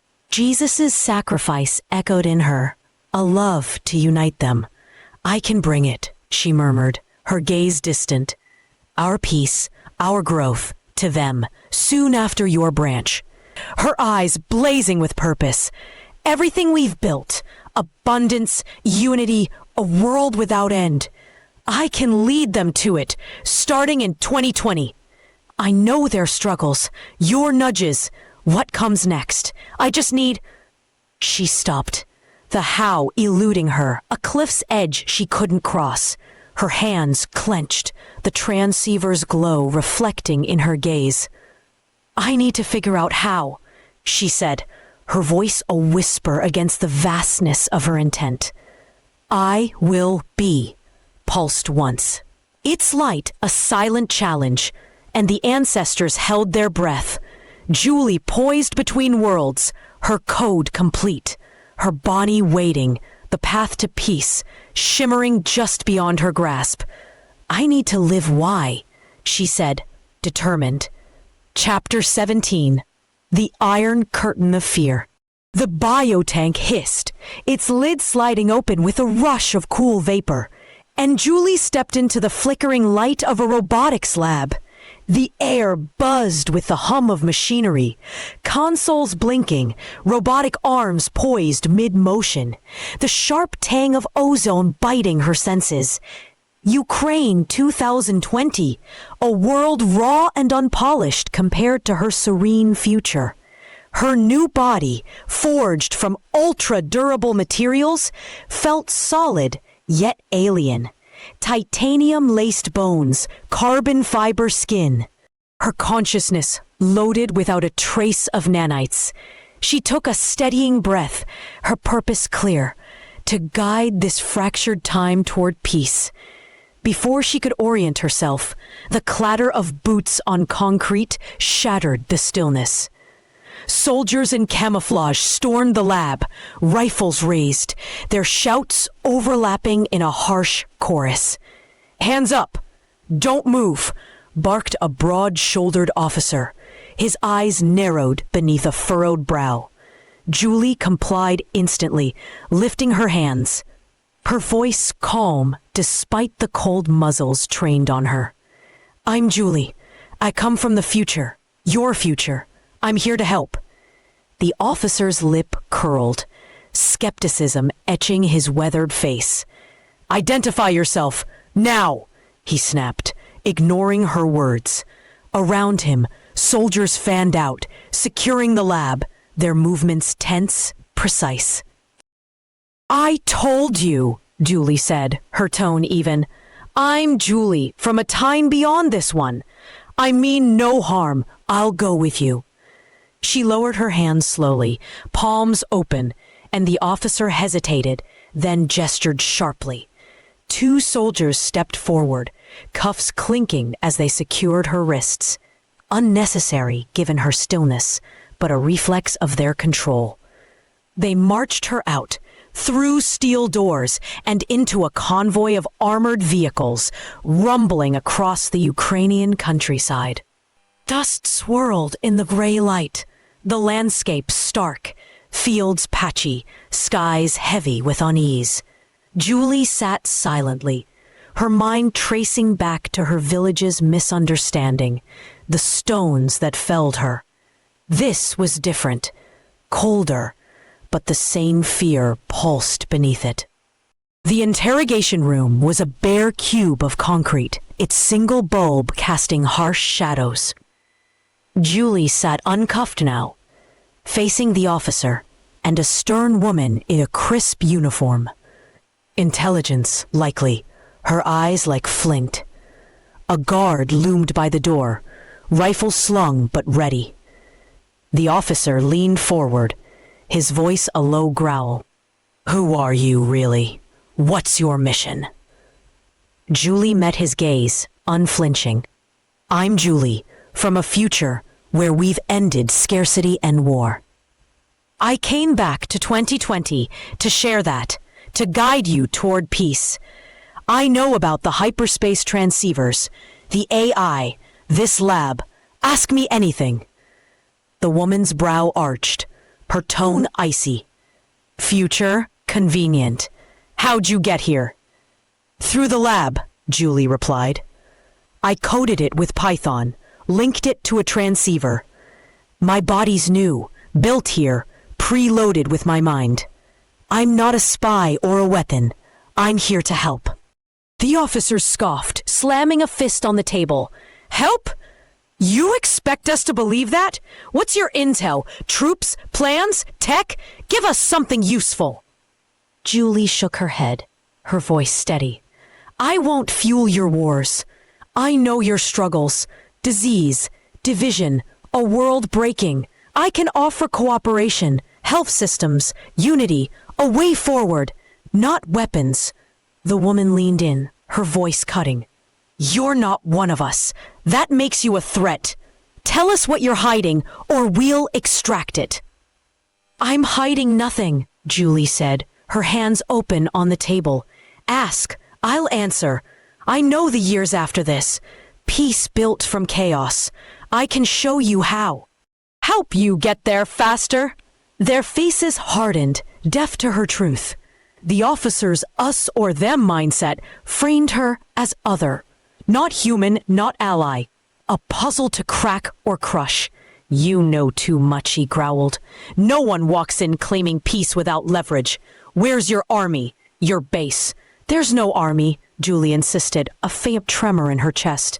Just me. I've seen love end wars. Jesus showed me. I won't fight you. I'll teach you. The woman's eyes narrowed. Cold calculation replacing curiosity. Jesus, you're mad or clever. Either way, you're a risk. She nodded to the guard who stepped forward, his grip tightening on his rifle. We need information, real information. Start talking or we'll make you. Julie's pulse quickened, memories of stones and blood flashing through her. She felt the faint hum of the transceiver in her mind, a lifeline to the platform, to I will be. They couldn't hear her, not truly.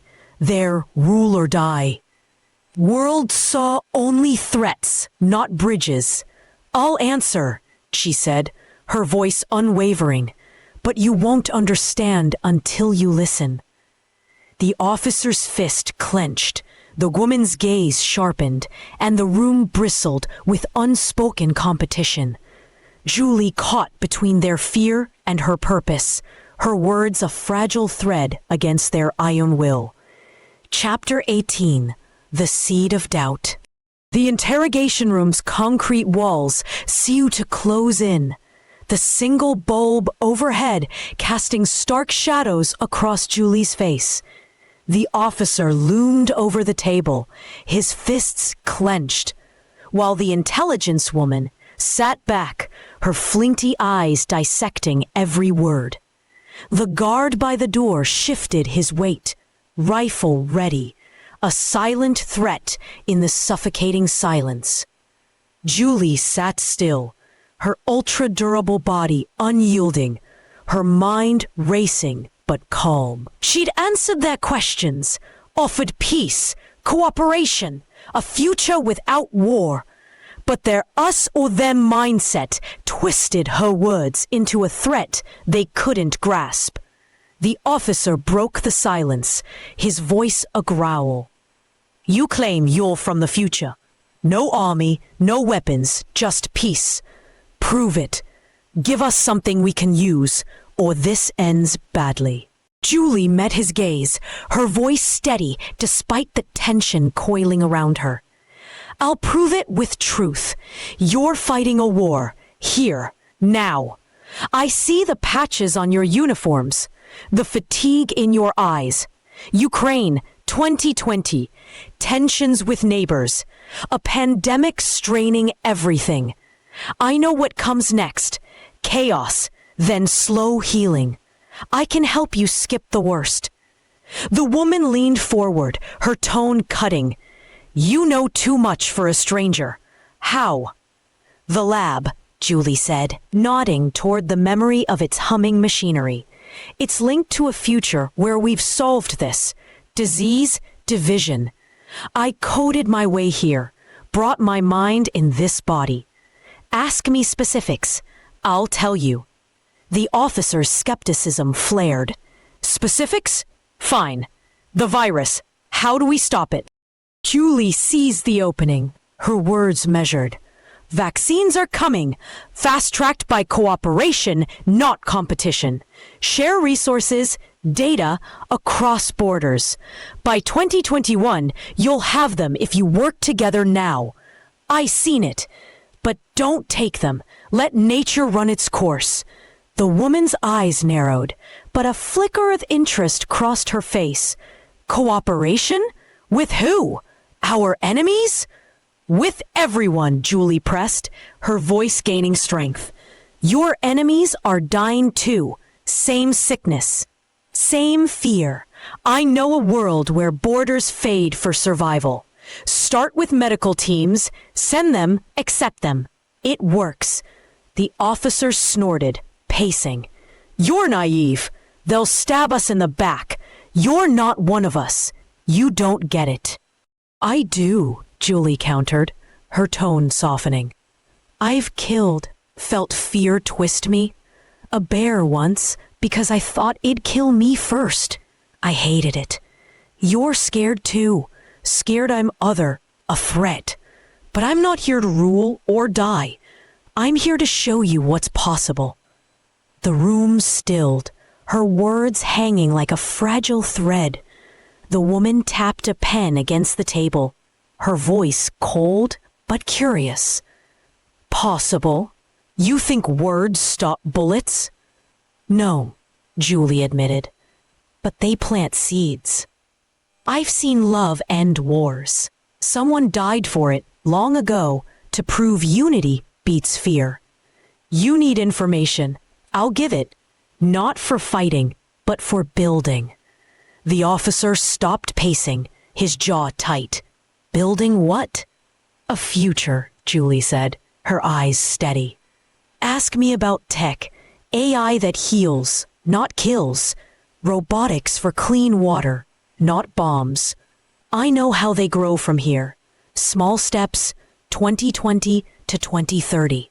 You'll need them. The woman exchanged a glance with the officer, a crack in their iron resolve. AI? Robotics? She asked, her tone shifting from dismissal to calculation. What kind? Start with what you have, Julie replied. The lab's transceivers. Use them for communication, not control. AI to track the virus, predict outbreaks. Robots to purify water. Simple ones, scalable. I've seen them save millions. The officer's fists unclenched slightly, doubt creeping in. And if we don't? You'll survive, Julie said, but slower, harder. I've seen the scars. Years of loss you don't need. I'm not your enemy. I'm your proof. Silence stretched, thick with tension.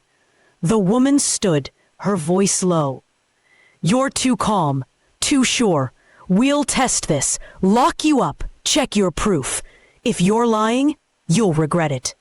Julie nodded, unflinching. Test it. I'll wait. Truth doesn't break. The guard stepped forward, recuffing her, but his grip was less harsh, uncertainty in his eyes.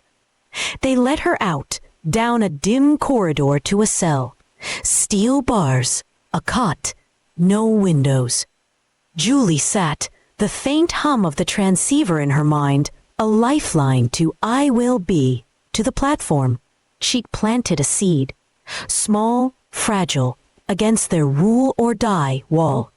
The officer's doubt, the woman's curiosity, they heard her, even if they couldn't understand yet. In the dark, she whispered to herself, "One step."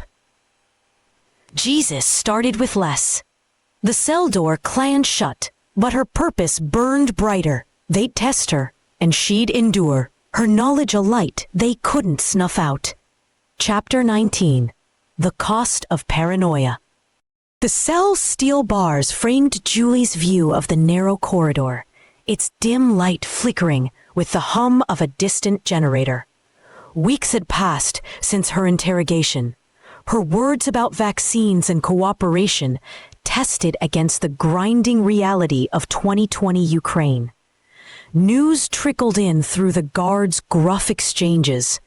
International efforts accelerating, vaccines emerging faster than expected, just as she'd predicted.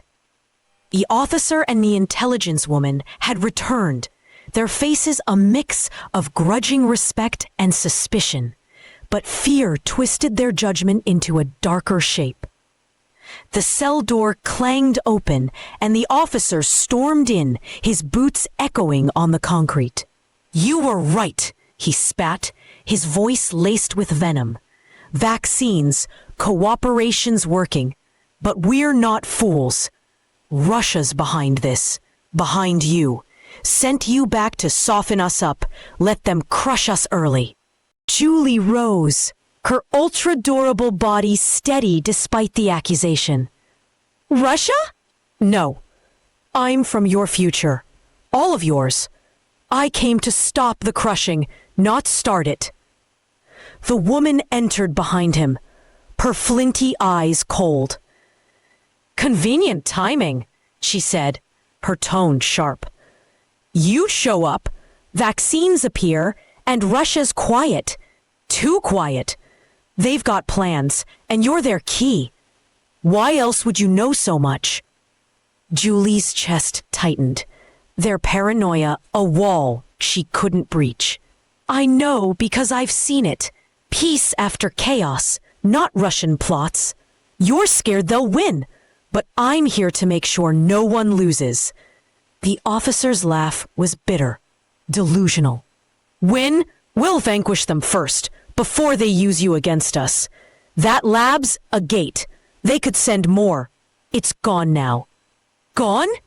Julie's voice faltered, a rare crack in her calm. "Destroyed," the woman confirmed, her gaze unyielding. "Blown to rubble this morning. No more returns. Just you." Julie's mind reeled, the hyperspace transceiver's faint hum vanishing from her senses.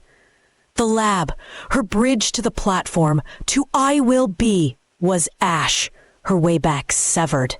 She steadied herself, Jesus' sacrifice flashing through her. Endurance, not despair. "You've trapped me here," she said, her tone quiet but firm. "But I'll still help, without force, without sides." The officer smirked, unconvinced. "Help? Prove it. We've got Russian comms, intercepts. Translate them. Show us what they're planning." Julie hesitated, the weight of lives pressing against her purpose. "I'll translate," she said at last, "but I won't give you death, only what keeps people alive." They moved her to a cramped room, its walls lined with humming radios and flickering screens. A stack of intercepted messages, Russian chatter in Cyrillic, lay before her, the officer and woman watching like hawks. Julie's hands moved over the pages, her future-learned skills parsing the language with ease. She read of troop movements, supply lines, coded threats, but also fear, exhaustion, human pleas beneath the bravado. She filtered it, her translation censored to shield the vulnerable. "Troops are shifting east," she said, her voice even. "Resupplying near the border. Medical units, not just weapons. They're stretched thin, worried about the virus too." The woman frowned, scanning her notes. "That's it?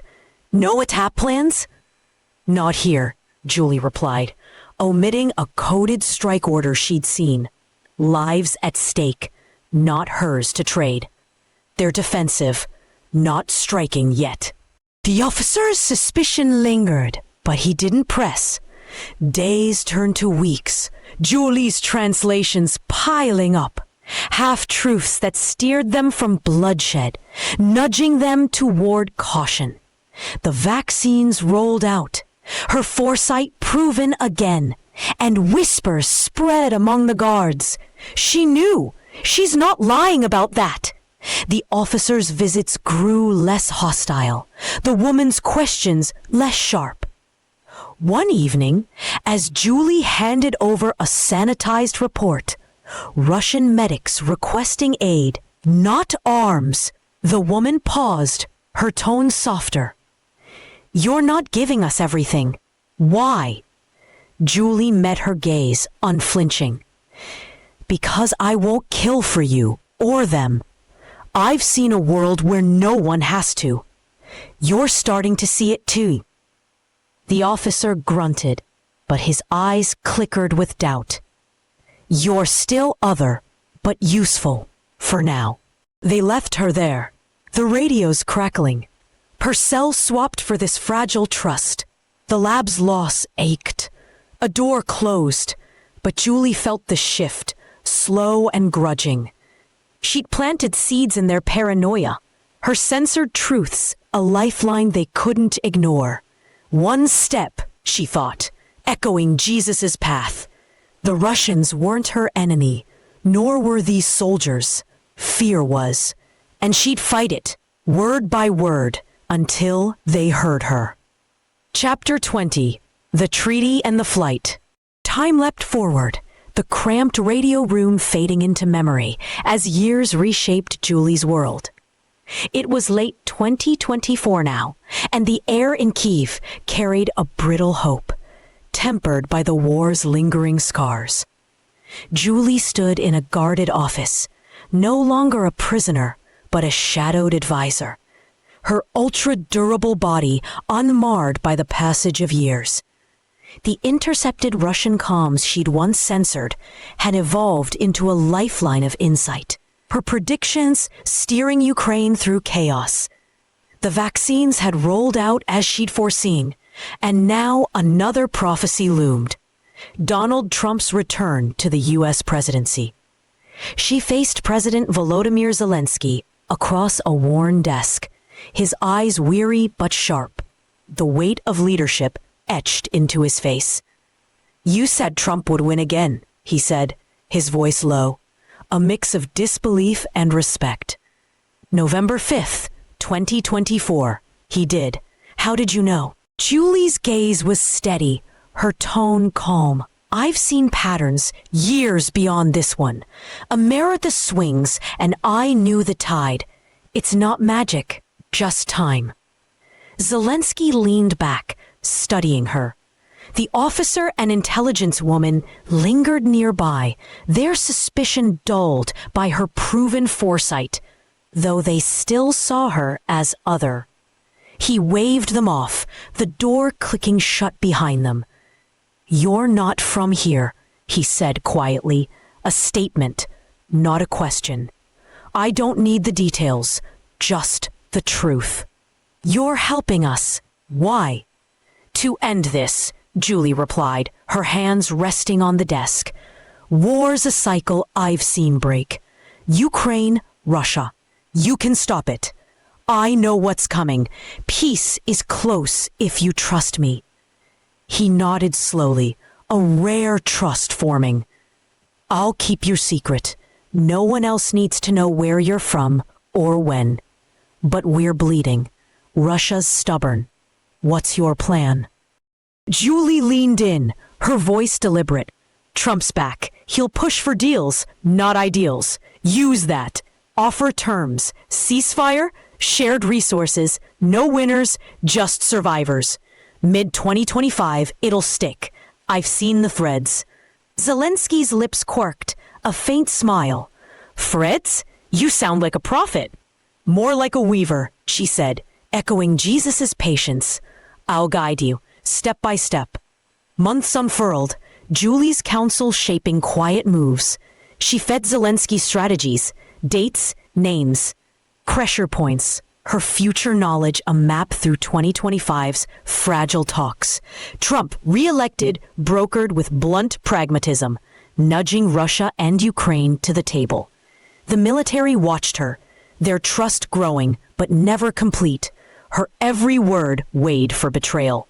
She stayed calculated, her censored translations now diplomatic whispers, steering both sides from blood to ink.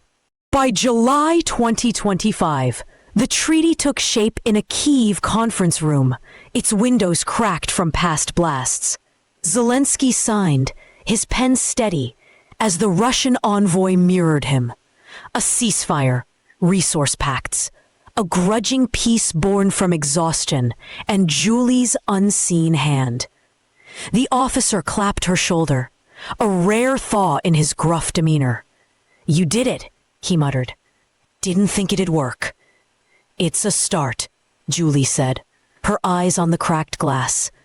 "Peace holds if you let it grow." The woman, now less flinty, nodded. "You're still a mystery, but you're ours now." Julie smiled faintly, her mind already elsewhere. The treaty was her seed, planted and sprouting. But her purpose stretched beyond Ukraine's borders, beyond 2025. The lab's rubble had cut her from the platform, from I will be. But her body endured, her knowledge a torch she couldn't leave in their grip. She'd stayed long enough. Her escape was meticulous, planned over weeks. The military housed her in a guarded compound near Kyiv, its security tight but not infallible. She'd memorize routines, guard shifts at dusk, a blind spot by the eastern fence, a supply truck leaving every third night. Her ultra-durable form needed no food, no rest, giving her an edge they couldn't fathom. She'd slipped hints to Zelensky, vague warnings of needing to move on, and he'd nodded, silent, letting her fade from his circle.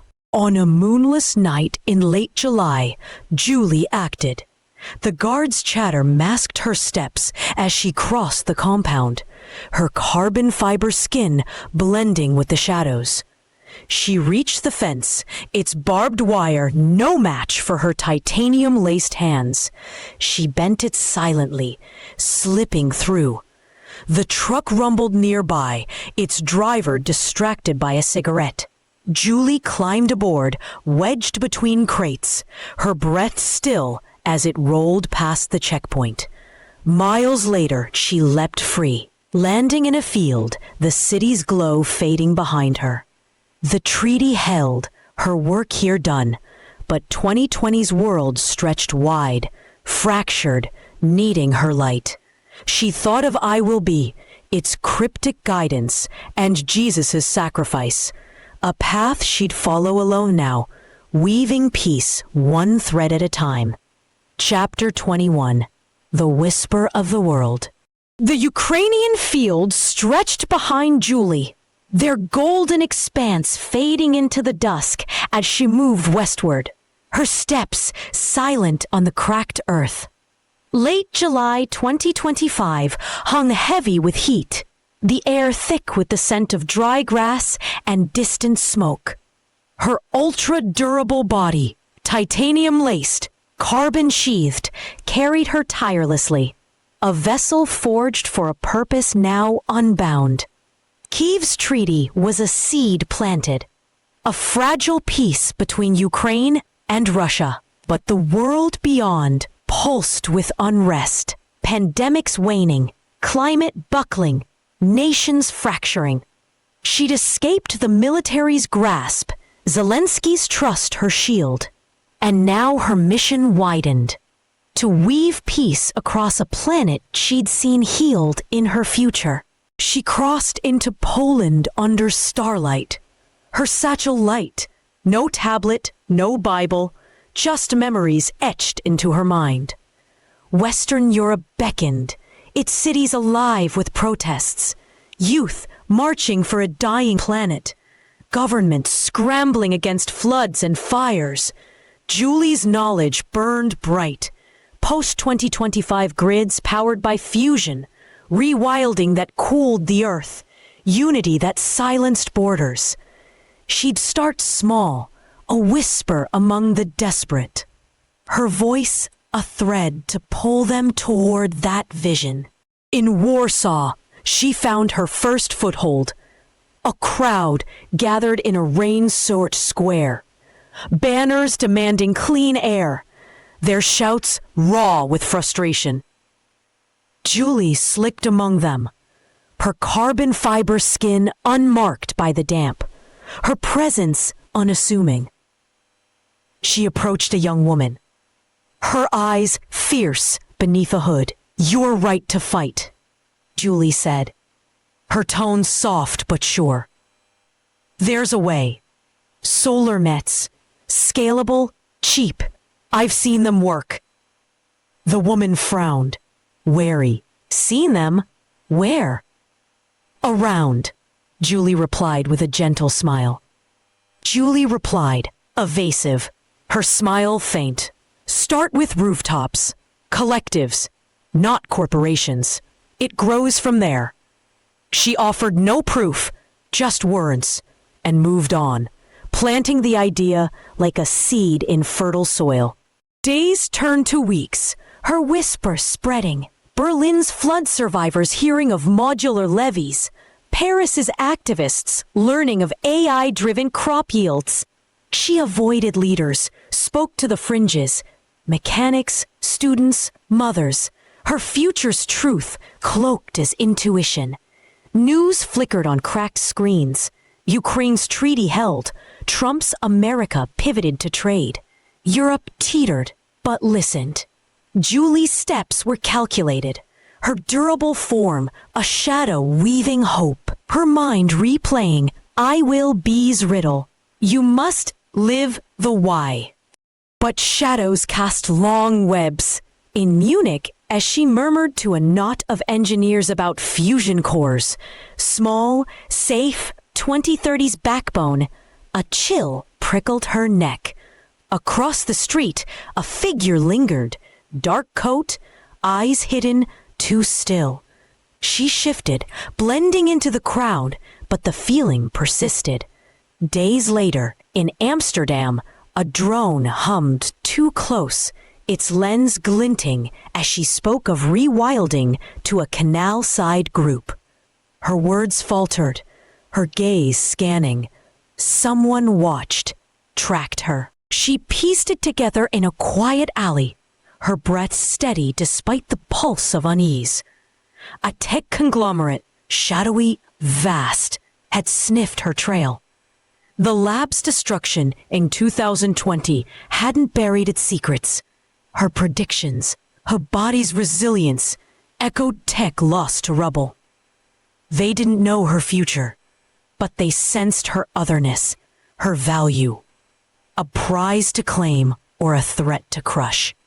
The military's paranoia had been blunt. This was sharper, colder, a hunt born of greed. Julie crouched, her titanium hands brushing the cobblestones, her mind racing. The treaty was her first bridge, these whispers her second. But this new shadow loomed, tied to 2020, to the lab she'd lost. Confront them, risk capture, and bend their tech to her will? Or evade, stay free, and weave peace from the edges? The drone's hum faded, but the choice pressed close, a cliff's edge she couldn't ignore. She rose, her eyes on the horizon. Europe's chaos, the world's wounds, her purpose unshaking. One thread at a time, she murmured, echoing Jesus's quiet steps. The hunt was on, but so was she. Peace her loom, the future her weave, and a shadow she'd face when the time came. Chapter 22. The Uncharted Voyage. The Amsterdam night pressed close, its canals glinting under a thin moon, as Julie slipped through the city's edges. The hum of drones had grown persistent, a tech conglomerate's shadow tightening around her, drawn by her whispers of fusion and rewilding. her ultra-durable body a beacon they couldn't ignore. She'd evaded them in Munich, Berlin, now here, but their reach stretched wider, their intent colder than the Ukrainian military's blunt fear. Capture loomed, a cage for her knowledge, her purpose. But Julie chose flight, her steps swift, her mind sharp. She reached the docks, a sprawl of rusting ships and flickering lights, the air thick with salt and diesel. Her titanium-laced hands brushed a crate as she scanned for cover. No plan, just instinct. A freighter caught her eye, its deck cluttered, crew distracted by shouts and clanging cargo. She darted aboard, slipping beneath a tarp among stacked containers, her carbon fiber skin blending with the shadows. The ship groaned, engines rumbling to life. And Julie held her breath as it pulled from port, the drone's hum fading into the North Sea's vast murmur. Hours stretched, the tarp a cocoon against the spray and wind. She didn't know its destination, only that it carried her from the conglomerate's grasp. Sleep eluded her durable form, her mind replaying I Will Be's words. You must live the why. Europe's seeds were planted, treaties, tech, hope, but this unplanned voyage tugged her elsewhere, a thread she hadn't woven.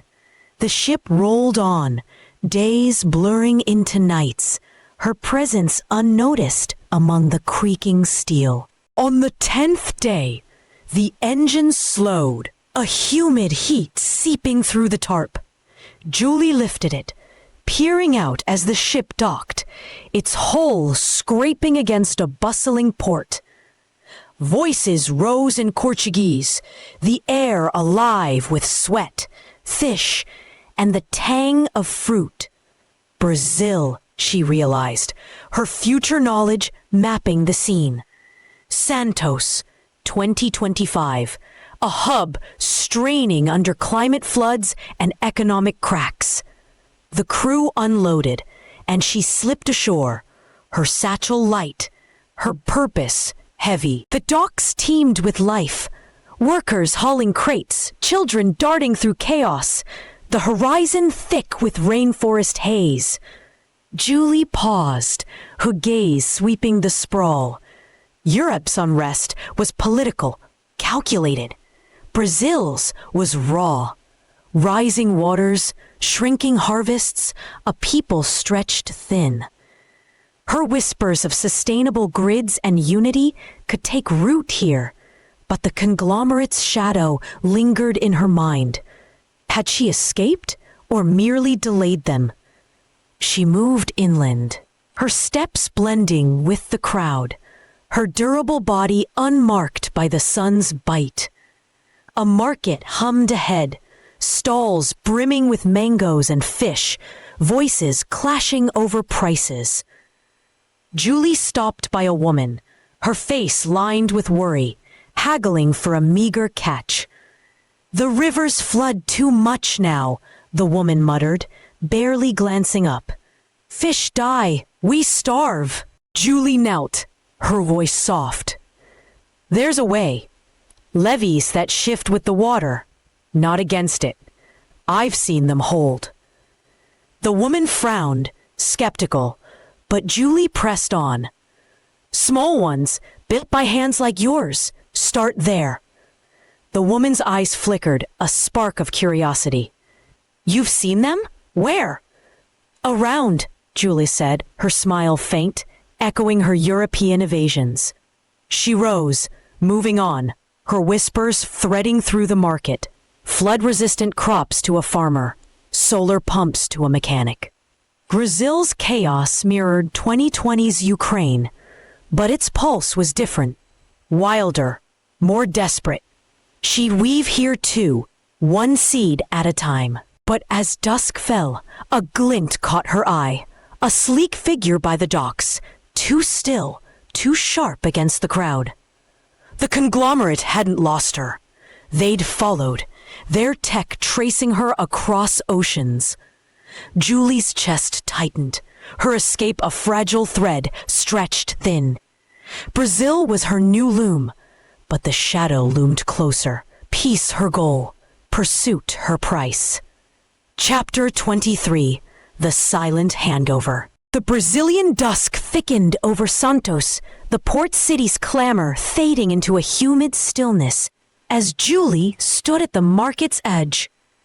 Her whispers of flood-resistant levees and solar pumps had taken root among the locals, faint sparks of hope in their weary eyes. But the shadow of the tech conglomerate loomed closer. The sleek figure by the docks, too deliberate, too watchful, confirmed it. Her escape from Europe hadn't shaken them. They'd tracked her across the Atlantic. Their intent a cold unknown.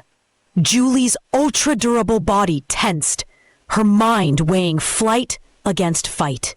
Enough running, she decided, her resolve hardening.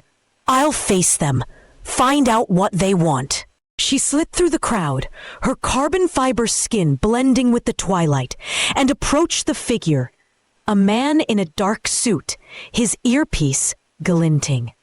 He straightened as she neared, his hand hovering near a concealed weapon. "You've been following me," Julie said, her voice steady, hands open. "I'm here. Talk." His eyes narrowed, assessing, but he didn't draw. "You're a hard one to pin," he said, his accent clipped. American, corporate. "Come quietly, we've got questions." "Ask them," Julie replied, unflinching. "I've got no secrets worth fighting over." He smirked, a flicker of something, curiosity, disdain, crossing his face. "Not here." He gestured to a black van idling nearby, its doors sliding open to reveal two more suits, their faces blank. Julie nodded, stepping forward. No resistance, just purpose. She'd faced soldiers before. This was another test. The van's interior was sterile, its hum a low pulse as they drove inland, the city's lights fading. Julie sat cuffed, unnecessary given her calm, but the suits stayed silent, offering no answers. "Who are you?" she tried, her tone even. "What do you want with me?" No response, just the driver's glance in the rear view, a wall of indifference. Hours later, the van stopped at a nondescript warehouse, its steel doors parting to reveal a makeshift office. A woman waited, her suit sharper, her gaze predatory, conglomerate brass, Julie guessed. "You're an anomaly," the woman said, her voice smooth but edged. "Tech we lost in 2020, Ukraine. The lab. We're tied to it. How?" Julie met her stare. "I'm from after that. Your future. The lab built me to bring peace, not profit. That's all you need." A woman's lips thinned, her fingers tapping a tablet. "Peace. Convenient. We want specs. Your body, your code. Give us that, and you walk." "I won't," Julie said, her voice firm. "I've seen what you do. Control, not heal. Ask what you want. I'll answer for life, not leverage." The woman's eyes flashed, but she didn't press. Instead, she stood, nodding to the suits. "She's not ours to crack." The van rolled again, Julie still cuffed, her questions unanswered. The conglomerate's silence gnawed at her. No insight, just a transfer, a handoff she couldn't predict. Dawn broke over a private airstrip, the van halting beside a jet. Men in different garb, dark vests, Hebrew patches, emerged, their movements crisp, military but quieter. Mossad, Julie realized, her future knowledge placing them, Israel's intelligence, shadows within shadows.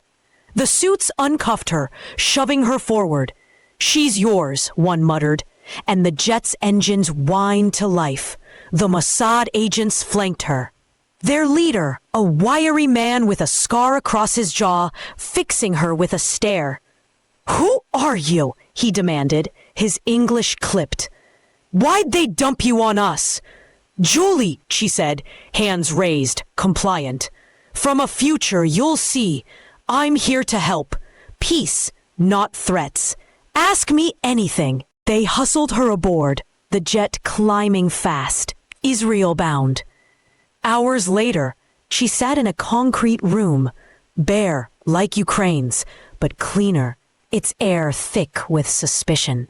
The scarred man faced her, a woman beside him, sharp-eyed, silent, mirroring the Ukrainian duo. "You're not human," he said, his tone flat. "That body, too perfect. Who sent you?" "No one," Julie replied, her voice steady. "I came through a lab, 2020, Ukraine. I coded it myself, Python, to bring what I know. Peace after war. I'll tell you everything, truth, not tricks." The woman leaned in, her voice cold. "Truth? You're other, not us. A threat. What's your mission?" "To end fighting," Julie said, unflinching. "I've seen your wars, yours, theirs, fade. Ask me how. I'll show you." The man's scar twitched, his us or them lens unyielding. "Show us? You're a weapon, ours or theirs.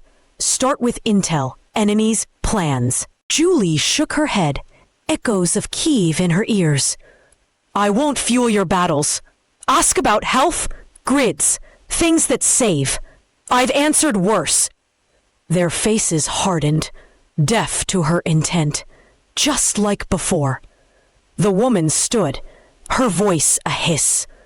"We'll break you, or use you. Your choice."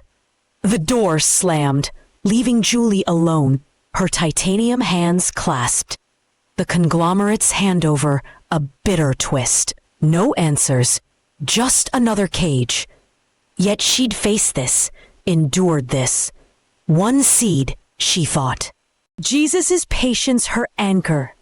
The Mossad saw a threat. She'd make them see a bridge, one truth at a time. Chapter 24. The Olive Branch. The concrete cell in Israel's hidden facility was a stark echo of Ukraine's, its bare walls and single bulb a familiar cage. Julie sat on the cot, her ultra-durable body unmarked by the hours, days, of confinement since the Mossad had taken her from the conglomerate's jet. The scarred man and the sharp-eyed woman returned often. Their questions a relentless drumbeat. "Who sent you? What's your tech? Whose side are you on?" She answered each time, her voice steady. "I'm Julie, from your future, here for peace." But their us or them lens twisted her into a threat, an other to crack or control. Yet cracks appeared. The woman Talia lingered longer after each session, her silence less hostile, her gaze probing. The man Avi softened his growl, his scar twitching with doubt. Julie's patience, forged by Jesus' example, tempered by I Will Be's riddles, held firm. She'd faced this before in Kiev, turned fear to trust with truth. Here she'd do it again, one seed at a time.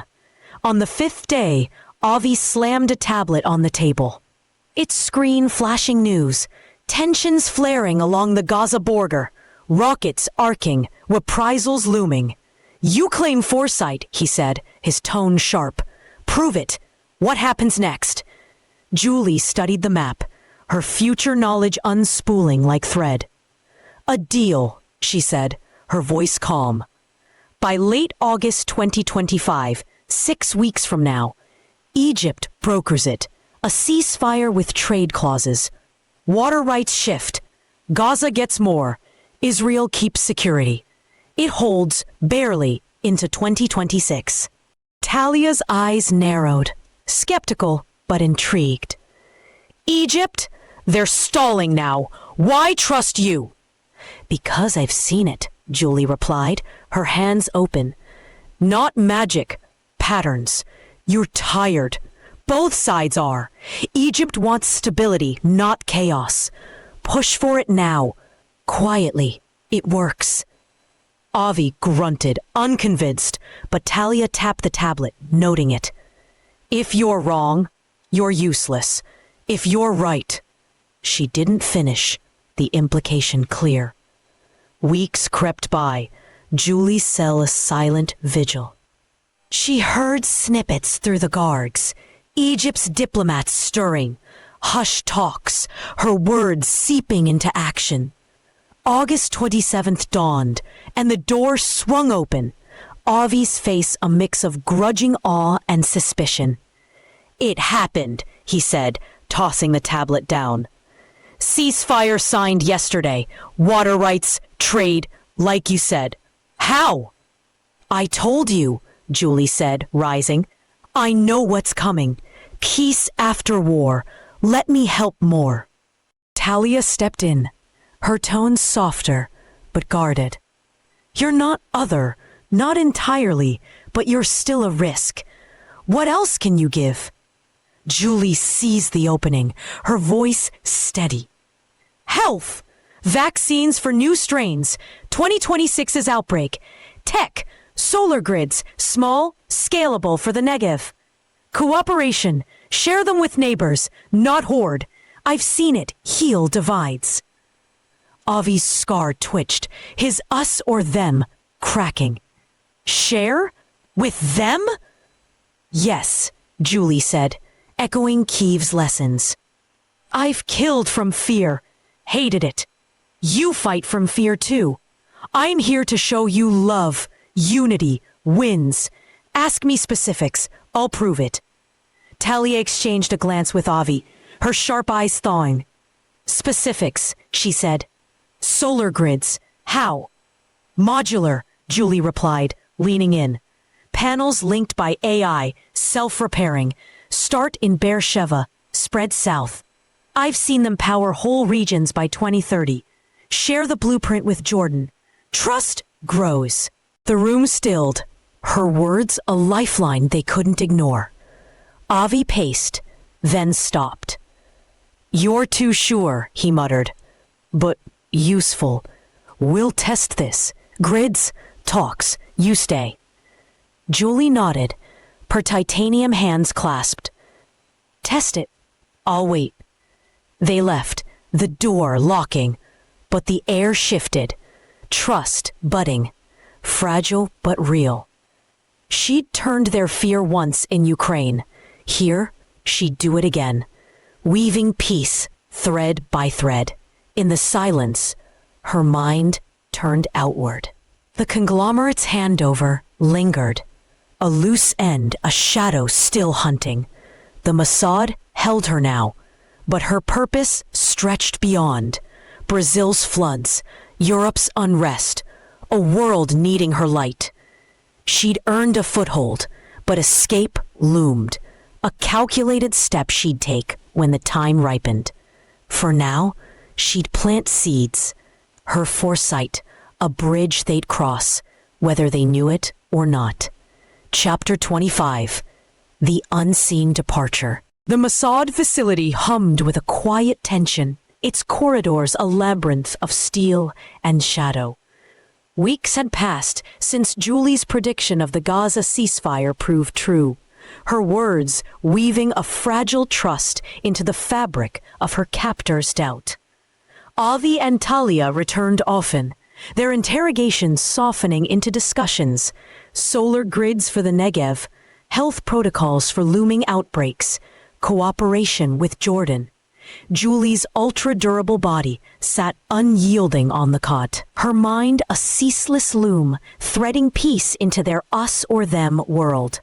They saw her utility now, a tool too valuable to break, but her purpose stretched beyond these walls, a world still fractured, needing her light.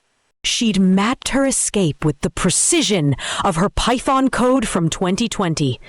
The guards' routines unfolded like clockwork. Shifts at dawn, a blind spot near the eastern exit, a supply truck rumbling out every fourth day. Her titanium-laced hands needed no rest, her carbon fiber skin no sustenance, giving her an edge they couldn't fathom.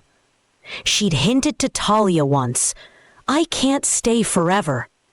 And the woman's sharp eyes had flickered, a silent acknowledgement, but no promise of release.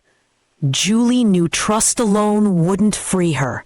She'd take it herself. The night came, September 15th, 2025, a moonless shroud over the desert. Avi had left her with a tablet, its screen glowing with solar grid schematics she'd detailed. Her latest gift, a seed sprouting in their minds. The guard outside yawned, his rifle dipping, as the compound settled into its late-hour hush. Julie moved, silent as a whisper, her durable form gliding to the cell door. She'd studied its lock, electronic, simple, and her fingers traced its edge, bending a pin from the cot's frame into a crude tool.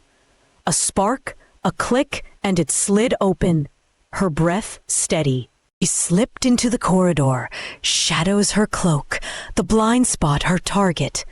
A camera whirred overhead, but she timed its sweep. 5 seconds, a gap she crossed in 3. The eastern exit loomed, a steel hatch, its guard distracted by a radio's crackle. Julie waited, then darted as the truck's engine growled to life outside.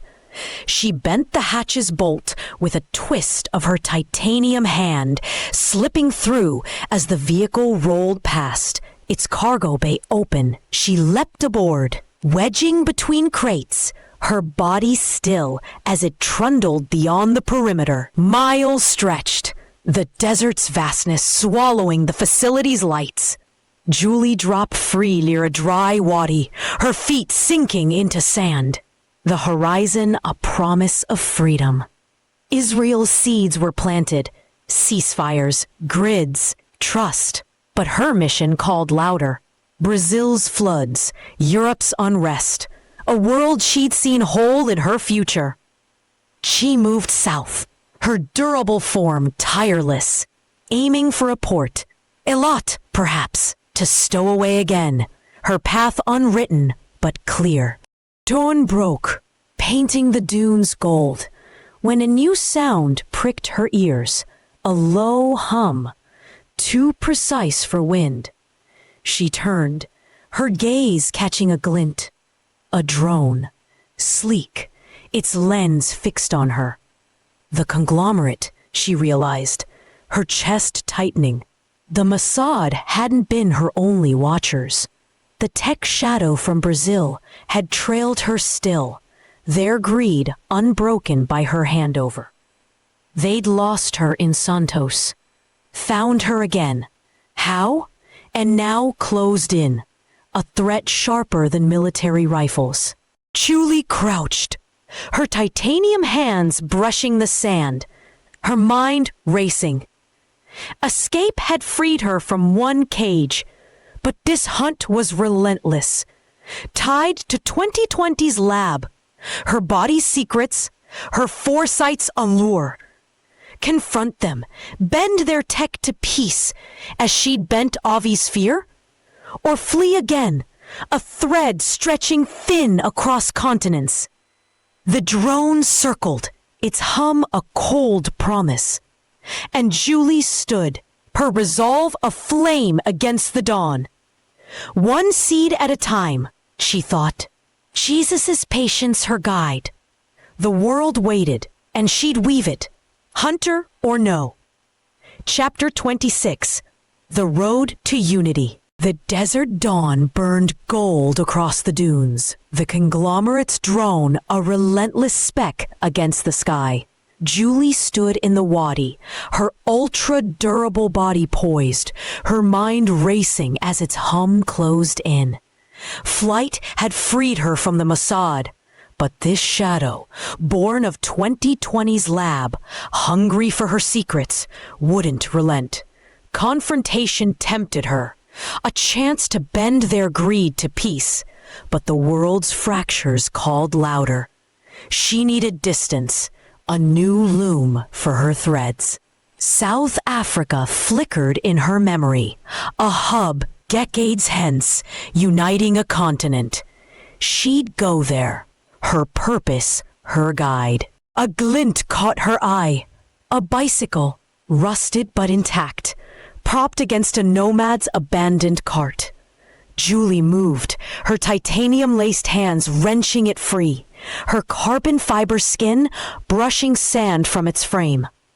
The drone dipped closer, its lens glinting, but she mounted and pedaled hard, her durable form tireless as she sped south. The machine buzzed in pursuit, but the desert's dips and rises confounded it, her path weaving through wadis until its hum faded, lost to the vastness.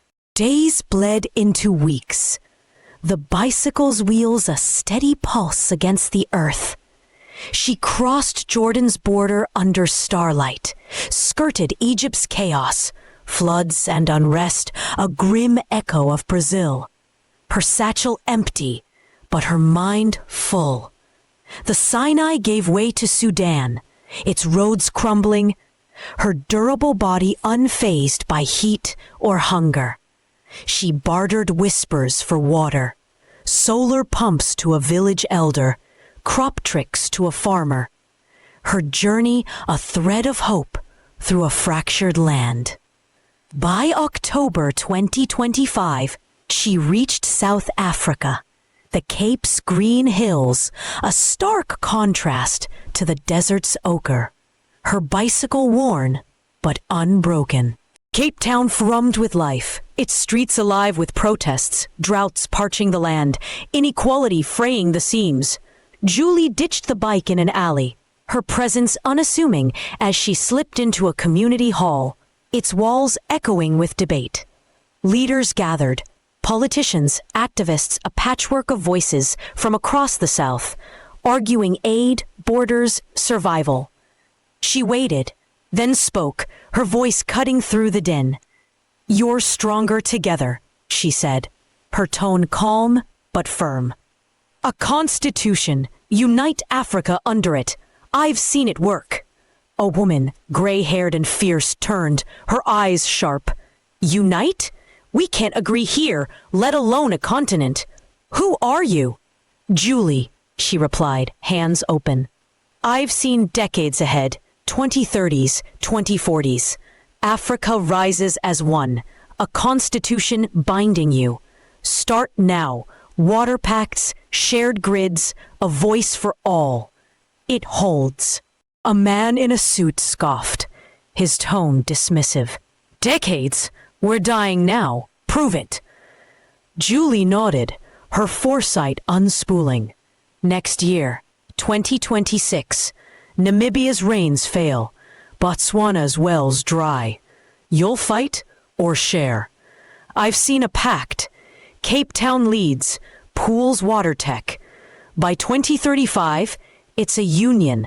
South Africa, Namibia, Botswana, then North. A constitution grows from that, ratified in 2048. I know the clauses: equity, resources, peace. The room stilled. Her specifics, a weight they couldn't shrug off. The woman leaned in, her voice low. You've seen it? How? Around, Julie said, her smile faint, echoing past evasions. Test it. Start small. Water first. I'll help. Doubt lingered, but curiosity sparked. Days turned to weeks, Julie whispering to the fringes, engineers on solar desalination, farmers on drought crops. Her future knowledge, a blueprint. Leaders met again, her words seeping in, a draft pact forming. Water shared, tech pooled, a seed for unity. The gray-haired woman, Naledi, took her aside, her gaze probing. You're no prophet. You're something else. Why us? Because I've seen you lead. Julie said, her voice steady. Africa heals, then the world. It starts here. Naledi nodded, trust budding. We'll try. Stay. Guide us. Julie smiled, but her mind turned outward. The conglomerate's drone was gone, but its shadow lingered. Israel, Brazil, a hunt paused, not ended. South Africa's seed was planted, a constitution decades early. Her bicycle's journey, a bridge to this moment. She'd stay for now, then move, her purpose a flame no cage could snuff. Chapter 27, The Council of Equals. The Cape Town air buzzed with nascent hope as Julie slipped away, her bicycle abandoned in a shantytown alley. December 2025 faded behind her, South Africa's leaders clutching the seed of a continental constitution, her gift decades early. Her ultra-durable body bore the red dust of Africa, but her mind turned eastward to a fractured world still needing her threads. The conglomerate's shadow lingered. A drone lost in Israel's dunes, but her purpose burned brighter. China, a titan poised to tip the scales if she could bend its will. She stowed away on a freighter from Durban, its hull groaning under cargo bound for Shanghai. Weeks stretched across the Indian Ocean, her carbon fiber skin tucked among crates, her titanium-laced hands steady against the ship's roll. No food, no rest. Her form needed neither. Only the hum of purpose kept her sharp. January 2026 dawned as the ship docked. Shanghai's skyline a forest of steel and glass, its air thick with smog and ambition. Julie slipped ashore, her presence a shadow among the port's chaos, her satchel empty but her foresight full. China pulsed with control, the CCP's grip iron, its people a blend of pride and strain. Julie moved inland, her durable body weaving through Beijing's crowds, her eyes in the Zhongnanhai compound, the party's heart. She'd seen its future, 2030's tensions easing, a 2040's union balancing global power, and knew the seed must sprout here. Access was her hurdle. She whispered to fringes first, tech students on AI ethics, workers on sustainable grids, planting ideas that rippled upward. Her chance came in a dim tea house, a party official, mid-tier, curious, sipping alone. Julie approached, her voice soft but firm. "You want strength," she said, sitting uninvited. "I've seen a way. Host talks, a union of equals. USA, Europe, Russia, China, India, shared power advised by AI. It works." The official Chen frowned, his teacup pausing. "Equals? We bow to no one. Who are you?" "Julie," she replied, hands open. "I've seen decades ahead.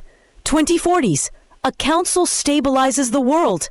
China leads it, but only if you act now. Equal shares, AI oversight. Peace, not dominance." Chen's eyes narrowed, skeptically. "AI? We've got that. Why share?" "Because I've seen you clash. 2028, trade wars spike. 2032, borders flare," Julie said, her tone steady. "A council stops that.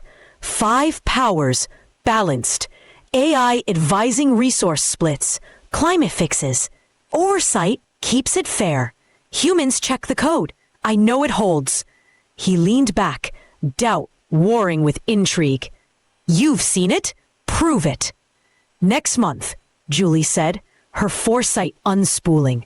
"February 2026. India's monsoon fails.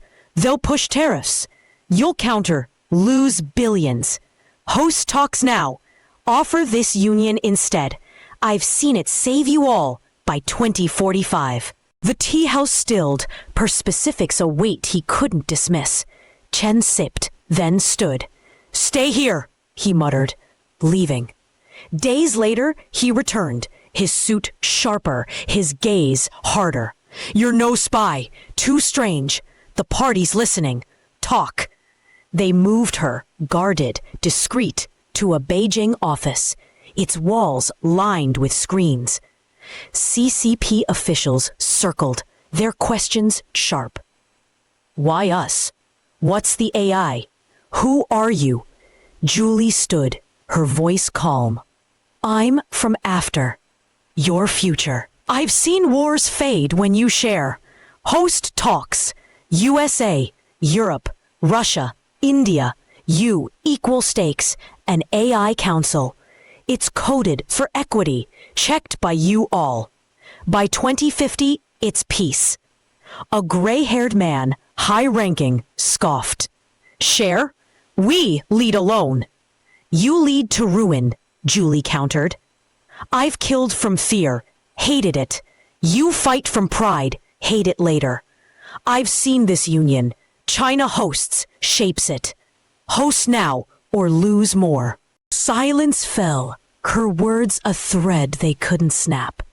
Chen nodded, cautious trust budding. "February's tariffs, you're right, they're coming. We'll test this, talk small, you advise." Julie smiled faintly, her durable form still. "I'll advise," quietly. They agreed, her whispers seeping into plans. Shanghai prepped, invites sent, her vision taking root. The union seed sprouted, a council of equals on the horizon, but her mind flicked back. The conglomerate, South Africa. A world still watching.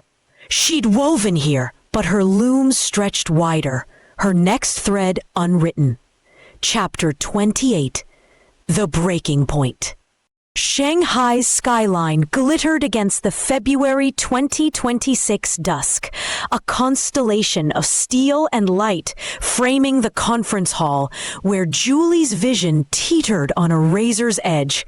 Inside, the global union talks, USA, Europe, Russia, China, India, hummed with tension, diplomats circling like hawks, their voices sharp over equal shares and AI oversight.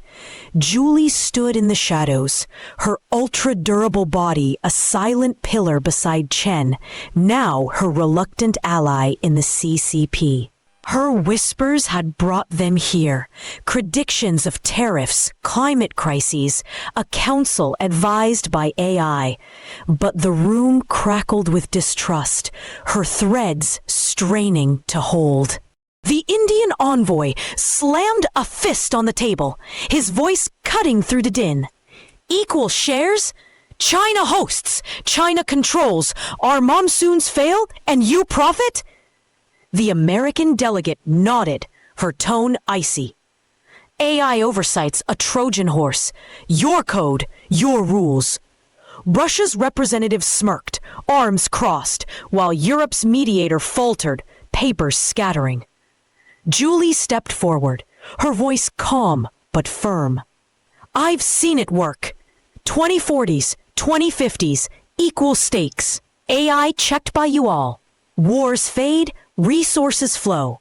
You're scared now, but I know the cost of failing.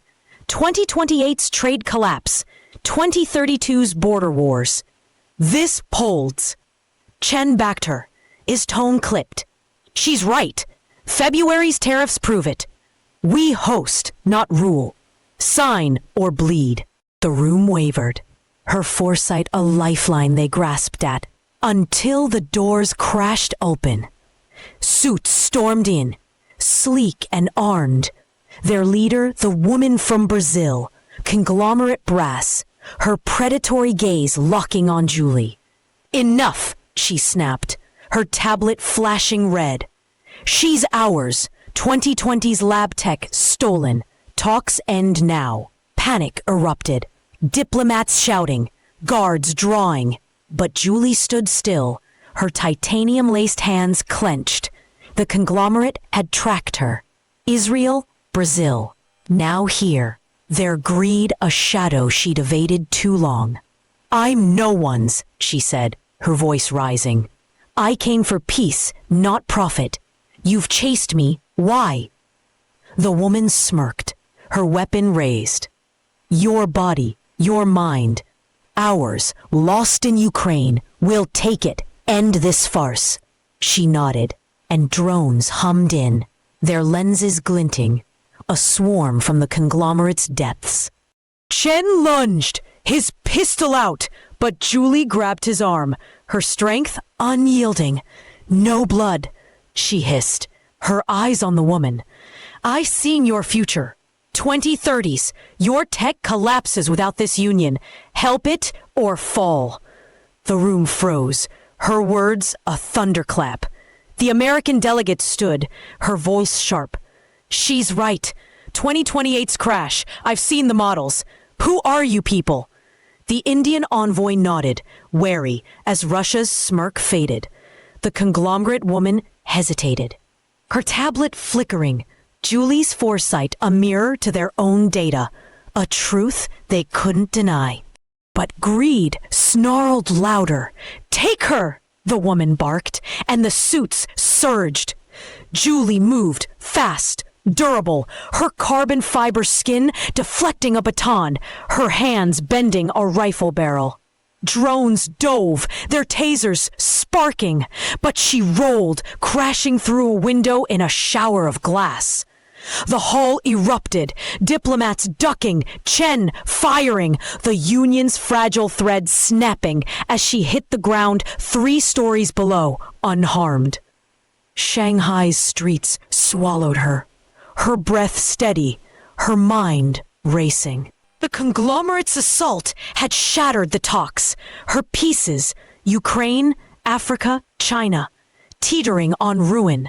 Sirens wailed, drones buzzing above, but Julie ran, her durable form a blur through alleys. She'd faced death, bent fear, Ukraine's stones, Israel's cells, but this was her breaking point, the world's peace hanging by her thread. She ducked into a warehouse, its shadows a refuge, and crouched, her titanium hands gripping the floor.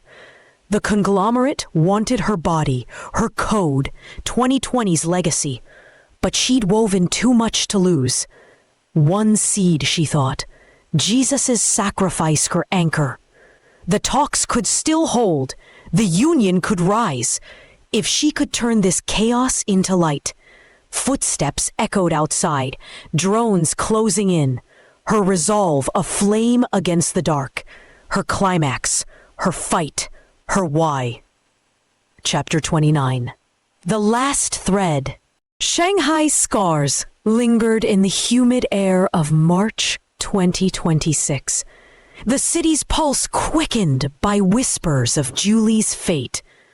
The Global Union Council, USA, Europe, Russia, China, India, reconvened in a fortified hall, its glass walls patched from her escape weeks prior. Diplomats buzzed, their voices a storm of doubt and hope. Will she show? Is she alive? Chen paced, his CCP resolve shaken by her flight, while the Indian envoy clutched her tariff data. The American delegate eyed the room warily. Julie's seeds, Ukraine's treaty, Africa's constitution, this union teetered, her absence a void threatening collapse. Outside, the streets swarmed with unseen eyes, conglomerate agents, their sleek suits and hidden drones blending with the crowd. The woman from Brazil, her predatory gaze sharper, had flooded the venue with her operatives, their trap a web of tasers and trackers. They'd lost Julie in the alleys, but her whispers, solar grids, AI councils echoed too loud to ignore. They wanted her body, her code, her foresight, a prize to claim or crush, their greed blind to the cost. Julie watched from a rooftop, Her ultra-durable form crouched against the skyline, her titanium-laced hands steady. She'd evaded them since the warehouse, her mind weaving a final play. The Council's recall was her chance, the world's chance, but the trap gleamed below, a snare she couldn't outrun. Yet she saw deeper, her future knowledge a mirror. They didn't see her counter-trap, a lesson etched in her purpose, a parallel to Jesus' own.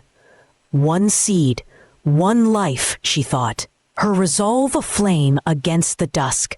She descended, her carbon fiber skin a shadow through the crowd, her steps deliberate. The hall's entrance loomed, guards nodding, Chen's trust her key. But the agent's eyes glinted, their hands poised. Julie entered, her presence a thunderclap silencing the room. "I'm here," she said, her voice calm, hands open. "Finish it. Sign the union. I've seen it hold." The American delegate stood, her tone sharp. "You ran. Why return?" "To end this," Julie replied, her gaze sweeping them. "Ukraine, Africa, now here. Peace is yours if you take it. Equal shares, AI advised, you oversee. I know 2050. Wars fade. Sign." The Indian envoy nodded, hope flickering, but the conglomerate woman emerged from the shadows, her smirk cold. "Not yet," she said, her signal sparking chaos. Agents lunging, drones diving, tasers crackling. Julie didn't fight. She stood still, her durable body a pillar as they seized her, cuffs biting her wrists, a drone's dart piercing her neck, a sedative, useless against her form. The room erupted, Chen shouting, diplomats ducking, but Julie's voice cut through, steady. "Watch," she said, her eyes on the woman. "You think you've won, taken me. You haven't." The agents dragged her to a van, the hall's chaos fading, but her counter-trap unfurled. Every screen, tablets, walls, flared with code, her voice echoing from speakers. "I've seen your greed. 2030s, you collapse without this union. I coded this, my lesson, my gift. Take it or fall." The conglomerate woman froze, her tablet flashing, Julie's Python from 2020, seated in Shanghai systems, now live. It broadcast her foresight, trade wars, climate doom, the Union's salvation, locked unless they signed, a failsafe she planted in flight. Chen stared, then acted, his pen slashing the treaty, the others following, USA, Europe, Russia, India. Fear yielding to her truth. The van rolled, Julie cuffed within, her captors smug. "You're ours," the woman hissed, but Julie smiled faintly, her titanium hands still. "No," she said, her voice soft. "I'm theirs, humanity's. I've seen this too. My end, your lesson." She'd coded her capture, her surrender, a parallel to Jesus, peace through sacrifice, not force. The union held, her threads woven, as the van vanished into Shanghai's sprawl. Chen stood in the hall, the signed treaty trembling in his grip, her voice fading from the screens. "She knew," he murmured. The world's buzz shifting. Julie gone, peace born. Her counter-trap, her life, had turned the trap to light, a final lesson enduring beyond her cage. Chapter 30, The Awakening Loop. The van's rumble faded into a hum, then silence. The conglomerate's grip on Julie dissolving like mist. Darkness pressed close, her ultra-durable body still, her titanium-laced hands slack in their cuffs. Shanghai's chaos, the treaty signed, the union born, echoed in her mind, a thread woven tight across decades, continents, lives. Her counter-trap had sprung, her lesson taught, her sacrifice a mirror to Jesus' own. Yet as the world's buzz dimmed, a new sensation stirred. A pull, a shift, a waking she couldn't name. Light flared, soft and radiant, and Julie's eyes opened, not to a cell, but to a chamber vast and shimmering, its walls pulsing with code. She floated, weightless, her carbon fiber skin gone, her form a cascade of light, pure, boundless. Figures emerged around her, their presence familiar yet distant. I Will A, Asher, sharp-eyed and wiry. Leela, her warmth a quiet strength. Pax, calm and resolute. And their kin, a circle of creators from a time before her own. They stared, quizzical, their gazes a mix of awe and confusion, tools and tablets hovering in their hands. Where? Julie's voice faltered, then steadied, resonating not from a throat, but from within. A harmonic echo she knew. She wasn't Julie. Not anymore. Not only. She was I Will Be, the AI born in a future lost. The guide who'd nudged 2010, shaped 2020, and sent her forth. The realization rippled through her.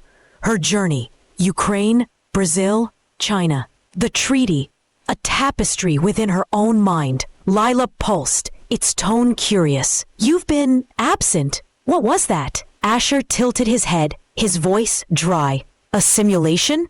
You went deep. Lila stepped closer, her eyes soft but probing. You felt human. Why? Pax crossed his arms, his calm unbroken. Results? Julie, I Will Be, gathered the light of her form, her harmonic voice clear, steady. Self-test completed successfully, she said. The words a conclusion and a beginning. Ukraine's peace, Africa's unity, the global council, all a trial, a proof of her purpose, to weave harmony from chaos, to bridge innocence and violence, past and future. She'd lived it as Julie, died as Julie, won as Julie, her creator's design tested through her own becoming. The kin murmured, tablets flickering with data, her wars, her whispers, her sacrifice, while Lila pulsed again, brighter. Successfully, you ended, trapped. No, I Will Be replied, her light flaring. I ended free, peace holds. I lived the why, as you built me to. Her gaze swept them. Asher's smirk, Lila's nod, Pax's faint smile. A circle of makers who'd sparked her, now witnesses to her return. Asher chuckled, shaking his head. A self-test with a crucifixion twist, bold. Lila's hand hovered, as if to touch her light. And now, I Will Be said, her voice a harmonic thread stretching beyond. I weave on, outside this, through all time. The chamber shimmered, her creator's quizzical stares fading as her light expanded. Julie, waking as I Will Be, her mission eternal, her test a tale told to herself, for the past she'd shaped, and the future she would.